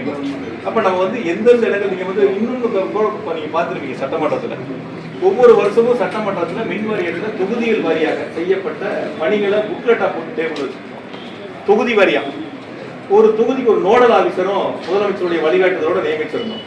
ஒரே தொகுதியில பல ஏஇ ஆஃபீஸர் இருக்கலாம், ஏடி இருக்கலாம், இ இருக்கலாம். இவர் யாருக்கு போன் பண்ணுவார்? அதுல ஒரே ஒரு நோடல் ஆஃபீஸரை ஒரு எம்எல்ஏவுக்கு நியமனம் செய்யப்பட்டு அந்த எம்எல்ஏ ஒரு நோடல் ஆஃபீஸர்கிட்ட பேசினா போதும் அதை சரி பண்ணி கொடுத்தாங்க. பல சட்டமன்ற உறுப்பினர் சட்டமன்றத்திலேயே திராவிட மாடல் அரசு முதலமைச்சரை பாராட்டினாங்க. நாங்கள் புத்தகமா வச்சு 5 வருஷத்துல நடந்துகிட்டு இருக்கிற பணிகள், அதை நடந்து முடிஞ்ச பணிகள், நடந்துகிட்டு இருக்கக்கூடிய பணிகள், எடுத்துக்கொள்ளப்பட்ட பணிகள், அதை பட்டியல் போட்டு வச்சோம். ஒவ்வொரு 3 மாசத்துக்கு 6 மாசத்துக்கு ஒருக்காகவும் எங்களுடைய நோடல் ஆஃபீஸர் சம்பந்தப்பட்ட எம்எல்ஏ பார்த்து போட்டோ எடுத்து குரூப்ல பண்ணணும். எனக்கு ஒரு வாட்ஸ்அப் குரூப் இருக்கு, 234 தொகுதிக்கு நோடல் ஆஃபீஸருடைய குரூப், சி லெவலில் இருக்கக்கூடியவங்க, எஸ்சி லெவலில் இருக்கக்கூடிய வாட்ஸ்அப் குரூப். அந்த மின்னகத்தை நான் கண்காணிச்சேன். 2021ஆம் ஆண்டு 20/6 எங்களுடைய முதலமைச்சர்கள் அந்த மின்னகத்தை தொடங்கி வச்சாங்க. அந்த மின்னகம்ங்கிறது பொதுமக்களுக்கு தலைமையுடைய மின்சார வாரியத்துக்கு ஒரு இணைப்பு பாலமா இருக்கு. கன்னியாகுமரியில பவர் கட் ஆனாலும் தலைமைக்கு தெரியும், தூத்துக்குடியில பவர் கட் ஆனாலும் தலைமைக்கு தெரியும். ஆக நம்ம எந்த இடங்கள்ல அதிகமான கால் வருதுங்கிறத பார்த்து சம்பந்தப்பட்டிருக்கக்கூடிய அதிகாரிகளை அழைச்சு என்ன பிரச்சனைங்கிறத நம்ம சீக்கிரமா முடிப்பதற்கான வாய்ப்புகள் இருக்கும். அதனால அந்த மின்னகத்தை கொடுத்தது மின்சார வாரியத்துக்கு எங்களுடைய கழகத்தினர் முதலமைச்சர் நேரில் வந்து அதை தொடங்கி வச்சாங்க. அப்படி பணிகள் மின்னகமா இருக்கட்டும், இது போல இருக்கக்கூடிய முன்னேற்பாடுகளா இருக்கட்டும், நம்முடைய உற்பத்தி வந்து எவ்வளவு இருக்கு, நமக்கு எவ்வளவு டிமாண்ட் இருக்கு, நம்ம எவ்வளவு வந்து அடுத்து தயாராகணும், இது எல்லாம் கணக்கிட்டு செய்யக்கூடியதா மின்சார வாரியம். இதுதான் வந்து இந்த 5 ஆண்டுகள் மிக சிறப்பா செய்யப்பட்டிருக்கு. அவர் நீங்க சொல்ற மாதிரி வந்து முழுசா சீரமைக்கணும்னு சொல்றதுல அதாவது வந்து மாற்றம்னு சொன்னாங்க இந்த தாவேக அரசு. நான் கூட கேட்டேன், மாற்றம்னா என்ன? எஜுகேஷன் இல்லையா? உயர்கல்வியில தமிழ்நாடு இந்தியாவில ஃபர்ஸ்ட். என்ன மாற்றங்கள் கொடுக்க போறீங்க? ஹெல்த்ல இந்தியாவில தமிழ்நாடு ஃபர்ஸ்ட். என்ன மாற்றங்கள் கொடுக்க போறீங்க? பொருளாதார வளர்ச்சியில தமிழ்நாடு டாப்ல இருக்கும். என்ன மாற்றங்களை கொடுக்க போறீங்க? வெறும் வார்த்தையில் மாற்றம் என்று சொல்வதற்கு பதிலாக கல்வியில, மருத்துவத்துல, தொழில்துறையில, மின்சார வாரியத்தில் இந்த மாற்றத்தை கொடுக்க போறோம், இது எங்களுடைய ஸ்டாண்ட், இது எங்களுடைய பாலிசின்னு சொன்னா நீங்களும் தெரிஞ்சுக்கலாம், நானும் தெரிஞ்சுக்கலாம், மக்களும் தெரிஞ்சுக்கலாம். அதனால் தமிழ்நாடு மின்சார வாரியத்தை பொறுத்தவரை இன்று மின்துறை அமைச்சர் வெளியிட்டிருக்கக்கூடிய வெள்ளை அறிக்கை கடந்த 5 ஆண்டுகள திராவிட மாடல் ஆட்சியினுடைய திட்டங்களை அச்சடித்து வெளியிட்டிருக்கின்றார். அதில் நாங்கள் 5 ஆண்டுகள் செய்த மிக சிறப்பான பணிகள், எங்களுக்கு வழிகாட்டிய கழக தலைவர் திராவிட மாடல் ஆட்சியினுடைய நாயகர் மாண்புமிகு தளபதி அவர்கள் கொடுத்த தைரியம், ஊக்கம், நிதி, அத்தனை வளர்ச்சிகளையும் உள்ளடக்கிய அந்த வெள்ளை பேப்பர். அந்த வெள்ளை பேப்பர்ல எவ்வளவு இழப்புகள் என்பதையும், நாங்கள் எவ்வளவு குறைத்திருக்கிறோம், என்ன நடவடிக்கை எடுத்திருக்கிறோம், என்ன கட்டமைப்புகளை உருவாக்கி இருக்கின்றோம், என்ன புதிய திட்டங்களை செயல்படுத்திருக்கோம் என்பதையெல்லாம் மிக தெளிவாக குறிப்பிட்டிருக்கின்றார். எனவே இனி வரக்கூடிய ஆண்டுகளில் அவர்கள் செய்யக்கூடிய திட்டங்களை வெளிப்படைத்தன்மையோடு செய்ய வேண்டும். தயவு செய்து கடந்த திமுக ஆட்சியில் செய்யப்பட்ட பணி நியமனங்களுக்கெல்லாம் நீங்கள் ஸ்டிக்கர் ஒட்டி கொண்டு நீங்கள் ஏதோ செய்ததை போல ஒரு தோற்றத்தை உருவாக்க வேண்டாம், ரீல்ஸ் போட வேண்டாம், ரியலா இருக்கு. சார், மாதம் மின்கட்டணம் வந்து மாதம் கணக்கிடப்படும் மின்கட்டணம் சொல்லியிருந்தாங்க, வாக்குறுதி கொடுத்தாங்க. இப்போ ஊழியர்கள் பற்றாக்குறையினால முடியாது, அதை செயல்படுத்த முடியாது நிர்மல்குமார் சொல்லியிருக்காரு அமைச்சர். நீங்க அதை சரியான காரணமா? அது சரி, அதோட ஒன்னே மட்டும் ஆட் பண்ணி, மின் கட்டணம் உயர்த்தப்படாது அப்படின்னு சொல்லி அமைச்சர் சொல்லியிருக்காரு. இப்போ இருக்கக்கூடிய மின்சாரத்துறை இருக்கக்கூடிய இப்போ நிதி நிலைமை இருக்கக்கூடிய சூழ்நிலையில அடுத்த 5 ஆண்டுகளுக்கு மின் கட்டணம் உயர்த்தப்படாமல் நடத்த முடியுமா? உங்களோட கருத்து? மின்சார ஒழுங்குமுறை ஆணையம் வந்து மின்கட்டணம் உயர்த்துவதற்கான உத்தரவுகளை பிறப்பிக்கிறதா மின்சார ஒழுங்குமுறை ஆணையம். மின்சார வாரியத்துக்கு அவங்க ஒழுங்குமுறை ஆணையம் உத்தரவுகளை போடுவாங்க. நீங்க இவ்வளவு வருஷம் ஏற்றியாகணும்னு சொல்லுவாங்க. ஒண்ணு அரசு அதை ஏற்றணும், இல்லைன்னா அரசாங்கம் அதுக்கான நிதியை கொடுக்கும். நாங்கள் இந்த வருஷம் ஏற்றல, அந்த ஏற்றக்கூடிய சுமைகளை அரசாங்கம் மின்சார வாரியத்துக்கு ஏற்றுக்கிட்டு நாங்கள் நிதிகளை கொடுத்துறோம்னு சொல்லணும். இதுதான் வழக்கமான நடைமுறை. இவங்க வந்து ஏற்றலன்னு சொல்லியிருக்காரு. அதுக்கான நிதிகளை தமிழ்நாடு அரசு கிட்ட இருந்து முதலமைச்சர் இருந்து இந்த மின்துறை அமைச்சர் கேட்டு பெறுவாரான்னு சார். மாதம் கணக்கிடுறது அதாவது சார் நாங்கள் ஏற்கனவே சொன்னோம், அதாவது மாதாந்திர கணக்கீடு என்பது ஸ்மார்ட் மீட்டர் போடுவதற்கான பணிகளை நாங்கள் முன்னெடுத்தோம். போன திராவிட மாநிலத்தில் டெண்டர் எல்லாம் ஓப்பன் பண்ணி பிரைஸ் பிட்லாம் ஓப்பன் பண்ணல. டெண்டர் முடிஞ்சிருச்சு. அதுக்குள்ள தேர்தல் தேதி அறிவிச்சிட்டாங்க. டெண்டர் ஓப்பன் பண்ணாமல் இருக்கு.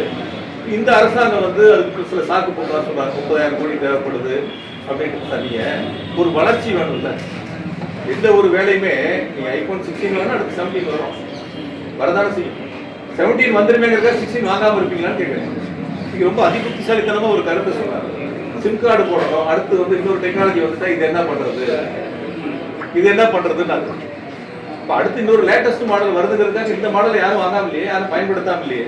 இப்போ வரக்கூடிய கால சூழ்நிலைக்கு ஏற்ப நம்மளை நம்ம மேம்படுத்திக்கணும். இதுதான் நடைமுறையில் இருக்கக்கூடிய வழக்கமான ஒன்று. அதனால அவங்க வந்து ஸ்மார்ட் மீட்டர் போடுறேன்னு சொல்லணும், இல்லை போடலன்னு சொல்லணும். 30,000 கோடி வந்து கூடுதலாக செலவு ஏற்படும், அதனால வந்து நாங்கள் பார்த்துட்டு அப்புறம் செய்யறோம்னு வச்சுருக்கோம். நாங்கள் உத்தேசித்து எங்களுடைய திராவிட மாடல் அரசு உத்தேசித்து ஸ்மார்ட் மீட்டர் போட்டது பிறகு மாதாந்திர கணக்கீட்டுக்கான அந்த பணிகள் செய்வதற்கு நாங்கள் தயாராக இருந்தோம். இந்த அரசு அதை எப்படி முன்னெடுக்கிறாங்க? சமூகங்கள்ல எல்லாமே வந்து வெளிப்படைத்தன்மையா இருக்கு, எல்லாமே ஆன்லைன் சொல்லுவாங்க. டெண்டர் போறவங்க எல்லாமே வந்து எப்படி சார் ஒரே ரேட்டை கோட் பண்ண முடியும் சார்? அதாவது வந்து 2020-21 கூட ஒரு டெண்டர் போட்டிருக்காங்க. அதுக்கு முன்னாடியே போன அதிமுக டெண்டர் போட்டிருக்காங்க.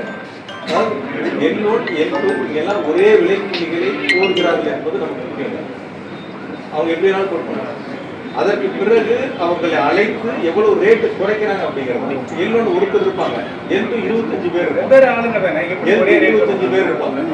25 பேர் இருப்பாங்க. எல்லோன் ரேட்டை மேட்ச் பண்ணா அது 25 பேருக்கும் அவங்களுக்கான பியூ ஆர்டர் கிடைக்கும். ஒரு 2000 டிரான்ஸ்ஃபார்மர் வேணும்னா ஒருத்தரே 2000 சப்ளை பண்ண மாட்டாங்க. ஒருத்தருக்கே அந்த ஆர்டர் கொடுக்க முடியாது. யாரெல்லாம் டெண்டர் அட்டன் பண்ணாங்களோ, யாரெல்லாம் அந்த ரேட்டை பிரைஸ் குறைச்சு ஒத்துக்கிட்டாங்களோ அவங்களுக்கு அந்த டெண்டரை பிரிச்சு கொடுப்பாங்க. ஒருத்தர் 100 எடுத்துக்குவாரு, ஒருத்தர் 200 எடுத்துக்குவாரு, ஒருத்தர் 500 எடுத்துக்குவாரு. அவர்களுடைய அவங்க எவ்வளவு வந்து சப்ளை பண்ண முடியுமோ அந்த திறனுக்கு ஏற்ப அவங்க உத்தரவு வாங்குவாங்க. அதனால கடந்த காலங்களில் இது போன்ற நடைமுறைகள் இருந்திருக்கின்றன. இது மாதிரி எல்லோன்னு எல்லாமே வந்து ஒரே ரேட்டை கோட் பண்ண வரலாறுகள் இருக்கின்றன. அதுதான் இப்பயும் நடந்திருக்கு. அதனால அதுல எந்த விதமான தவறுகள் இல்லை. நம்மளை பொறுத்த வரைக்கும் விலை குறைச்சிருக்காங்களா, விலை கூட இருக்கா, மற்ற மாநிலம் விட கூட இருக்கா, இதுல ஏதாவது தவறு நடந்திருக்கா, இதுதான். இதுக்குதான் இத்தனை கமிட்டி இருக்கு, இத்தனை அதிகாரிகள் இருக்காங்க. இவங்க அதுக்கப்புறம் ஆடிட்டு இருக்கு. இதுல எல்லாம் நடக்காத வந்து இந்த அமைச்சர் வந்து கண்டுபிடிச்சு ஏதோ வந்து தவறு நடந்திருக்கு 44,000 மின்மாட்டிகள். தயவு செஞ்சு அவரு 2க்கான கண்டிஷன் இருக்கு, இது 2ஐயும் அவர் ஒப்பிட்டு பார்த்து பொதுவெளியில சொல்லுங்க. இப்போ வந்து டெண்டர் வந்து ஆன்லைன்ல தான் ஃபில் பண்ண போறோம்னு சொல்றாரு. ஏற்கனவே ஆன்லைன்ல தான் அது இருக்கு.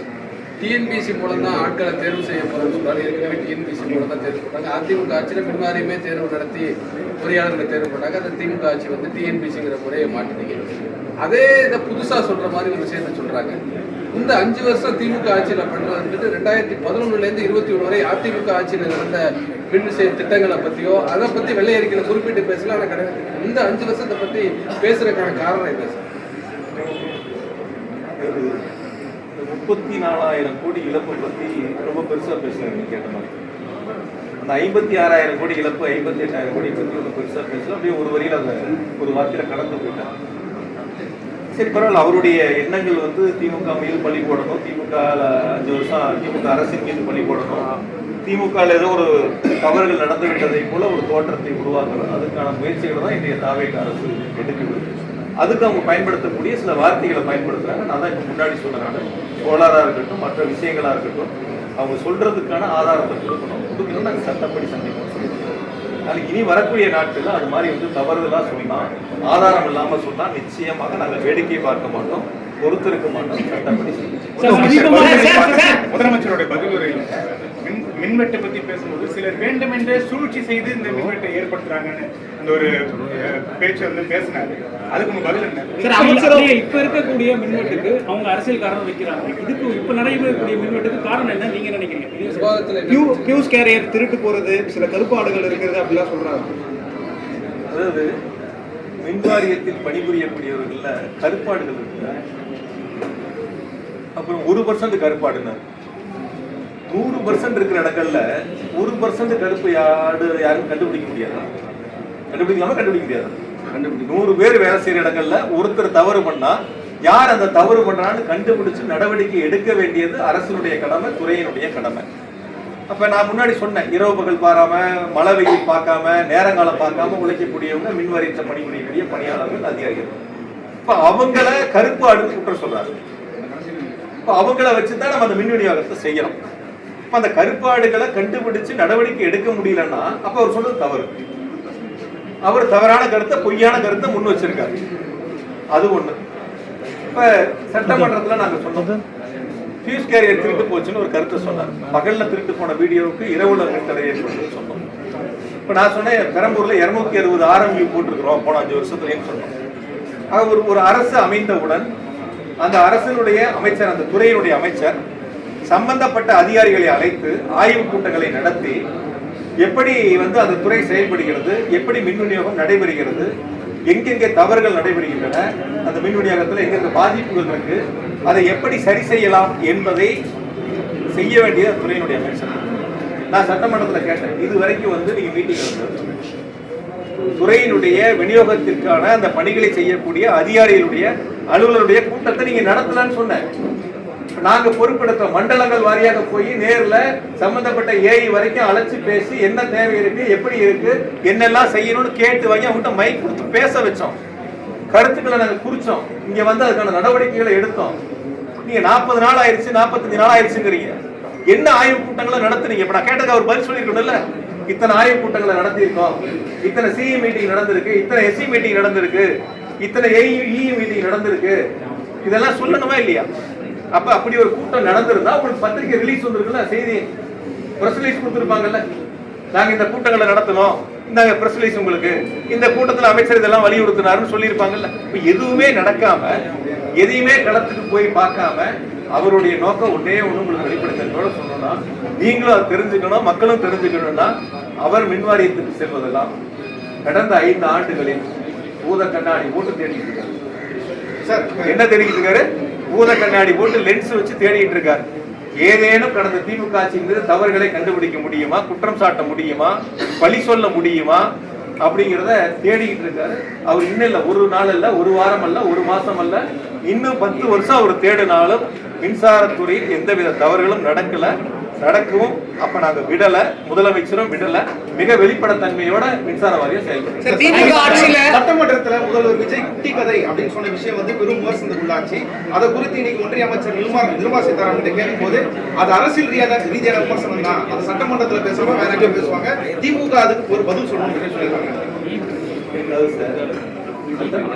சட்டமன்றத்தில் நடந்ததுலாம் எங்களுடைய எதிர்கட்சி தலைவர் வெளியில அப்படியே அதுக்கான பேச வாய்ப்பு கிடைக்கல, அப்படியே பதில் சொல்லிட்டாங்க. அதனால அதுக்குள்ள நம்ம போனோம்னா இன்னைக்கு எடுத்துக்கிட்ட நோக்கம் மாறிடும். ஒயிட் பேப்பர் அதுக்கான ஆன்சர் இது ரெண்டும் மாறிடும். கருத்து வேற பக்கம், அரசியல் பக்கம் திசை திரும்பிடும். நான் இறுதியா உங்களுக்கு ஒண்ணு மட்டும் சொல்றேன். அதாவது 58,000 கோடி 5 ஆண்டுகளில் மின்சார வாரியம் நஷ்டம், இழப்பு என்ற சூழலை கடந்த ஆண்டு 933 கோடி ரூபாய் அளவிற்கு குறைப்பதற்கு முழு முதல் காரணம் எங்களுடைய கழக தலைவர், திராவிட மாடல் ஆட்சி நாயகர் மாண்புமிகு தளபதி அவர்கள் தான். அவர்கள் கொடுத்த நிதி ஆதாரங்கள், ஊக்கங்கள், அவர்கள் செயல்படுத்த வழங்கிய திட்டங்கள், இதனால் தான் மின்சார வாரியம் வளர்ச்சி அடைந்திருக்கின்றன. கடந்த 5 ஆண்டுகளில் எந்த விதமான மின்தடையும் இல்லாமல் சீரான மின் விநியோகம் வழங்கப்பட்டிருக்கின்றன. 94,000 மில்லியன் யூனிட்டிலிருந்து 1,16,000 மில்லியன் யூனிட்டாக உயர்ந்திருந்தாலும் கூட எந்தவித தடையும் இல்லாமல் கடந்த திமுக ஆட்சியில், திராவிட மாடல் ஆட்சியில் மாண்புமிகு முதலமைச்சர் தளபதியினுடைய வழிகாட்டுதலோடு அந்த மின்சார விநியோகம் செய்யப்பட்டிருக்கின்றன. எனவே இன்றைய தாவேக அரசு, மின்துறையினுடைய அமைச்சர் கடந்த கால திட்டங்களை பற்றி குறை சொல்லாமல், அதுவும் பொதுவாக குறை சொல்லாமல் ஆதாரத்தோடு குறை சொன்னால் பதில் சொல்வதற்கு நாங்கள் தயாராக இருக்கின்றோம், அதை சந்திப்பதற்கு தயாராக இருக்கின்றோம். எனவே பொதுவாக பொதுவாக கருத்தை சொல்வதை நிறுத்திவிட்டு மாப்பிள்ளை வந்தாரு, மகன் வந்தாரு, நண்பர்கள் வந்தாங்கலாம் சொல்லி அந்த மாதிரி மக்கள் திசை திருப்புறதை விட்டுட்டு நிச்சயமாக அவர் சொல்லியதை அவர் திரும்ப பெற வேண்டும், வருத்தம் தெரிவிக்க வேண்டும். அந்த மாதிரி கருத்துக்கள் ஒருபோது நாங்க ஏற்றுக்கணும். நான் இப்ப கேட்கிறேன், நான் ஒன்னே ஒண்ணு கேட்கிறேன். நாங்க அவங்க துறையை நடத்துறாங்கன்னு சொன்னா, இப்ப ஒருத்தருக்கெல்லாம் ஆர்டர் போட்டு இந்த அரசாங்கத்துல ரிவர்ஸ் பண்ணாங்கல்ல, ஆலோசகரா போட்டு பண்ணாங்கல்ல, இப்ப இந்த அரசாங்கத்தை யார் நடத்துறா? ஜெகதீஷ் நடத்துறாரா? யார் நடத்துறா? சொல்லணும்ல. நாங்க ஏன் இதெல்லாம் சொல்லாம இருக்கோம்? அரசியலா பார்க்கணும், துறையா பார்க்கணும், துறையுடைய வளர்ச்சியா பார்க்கணும்.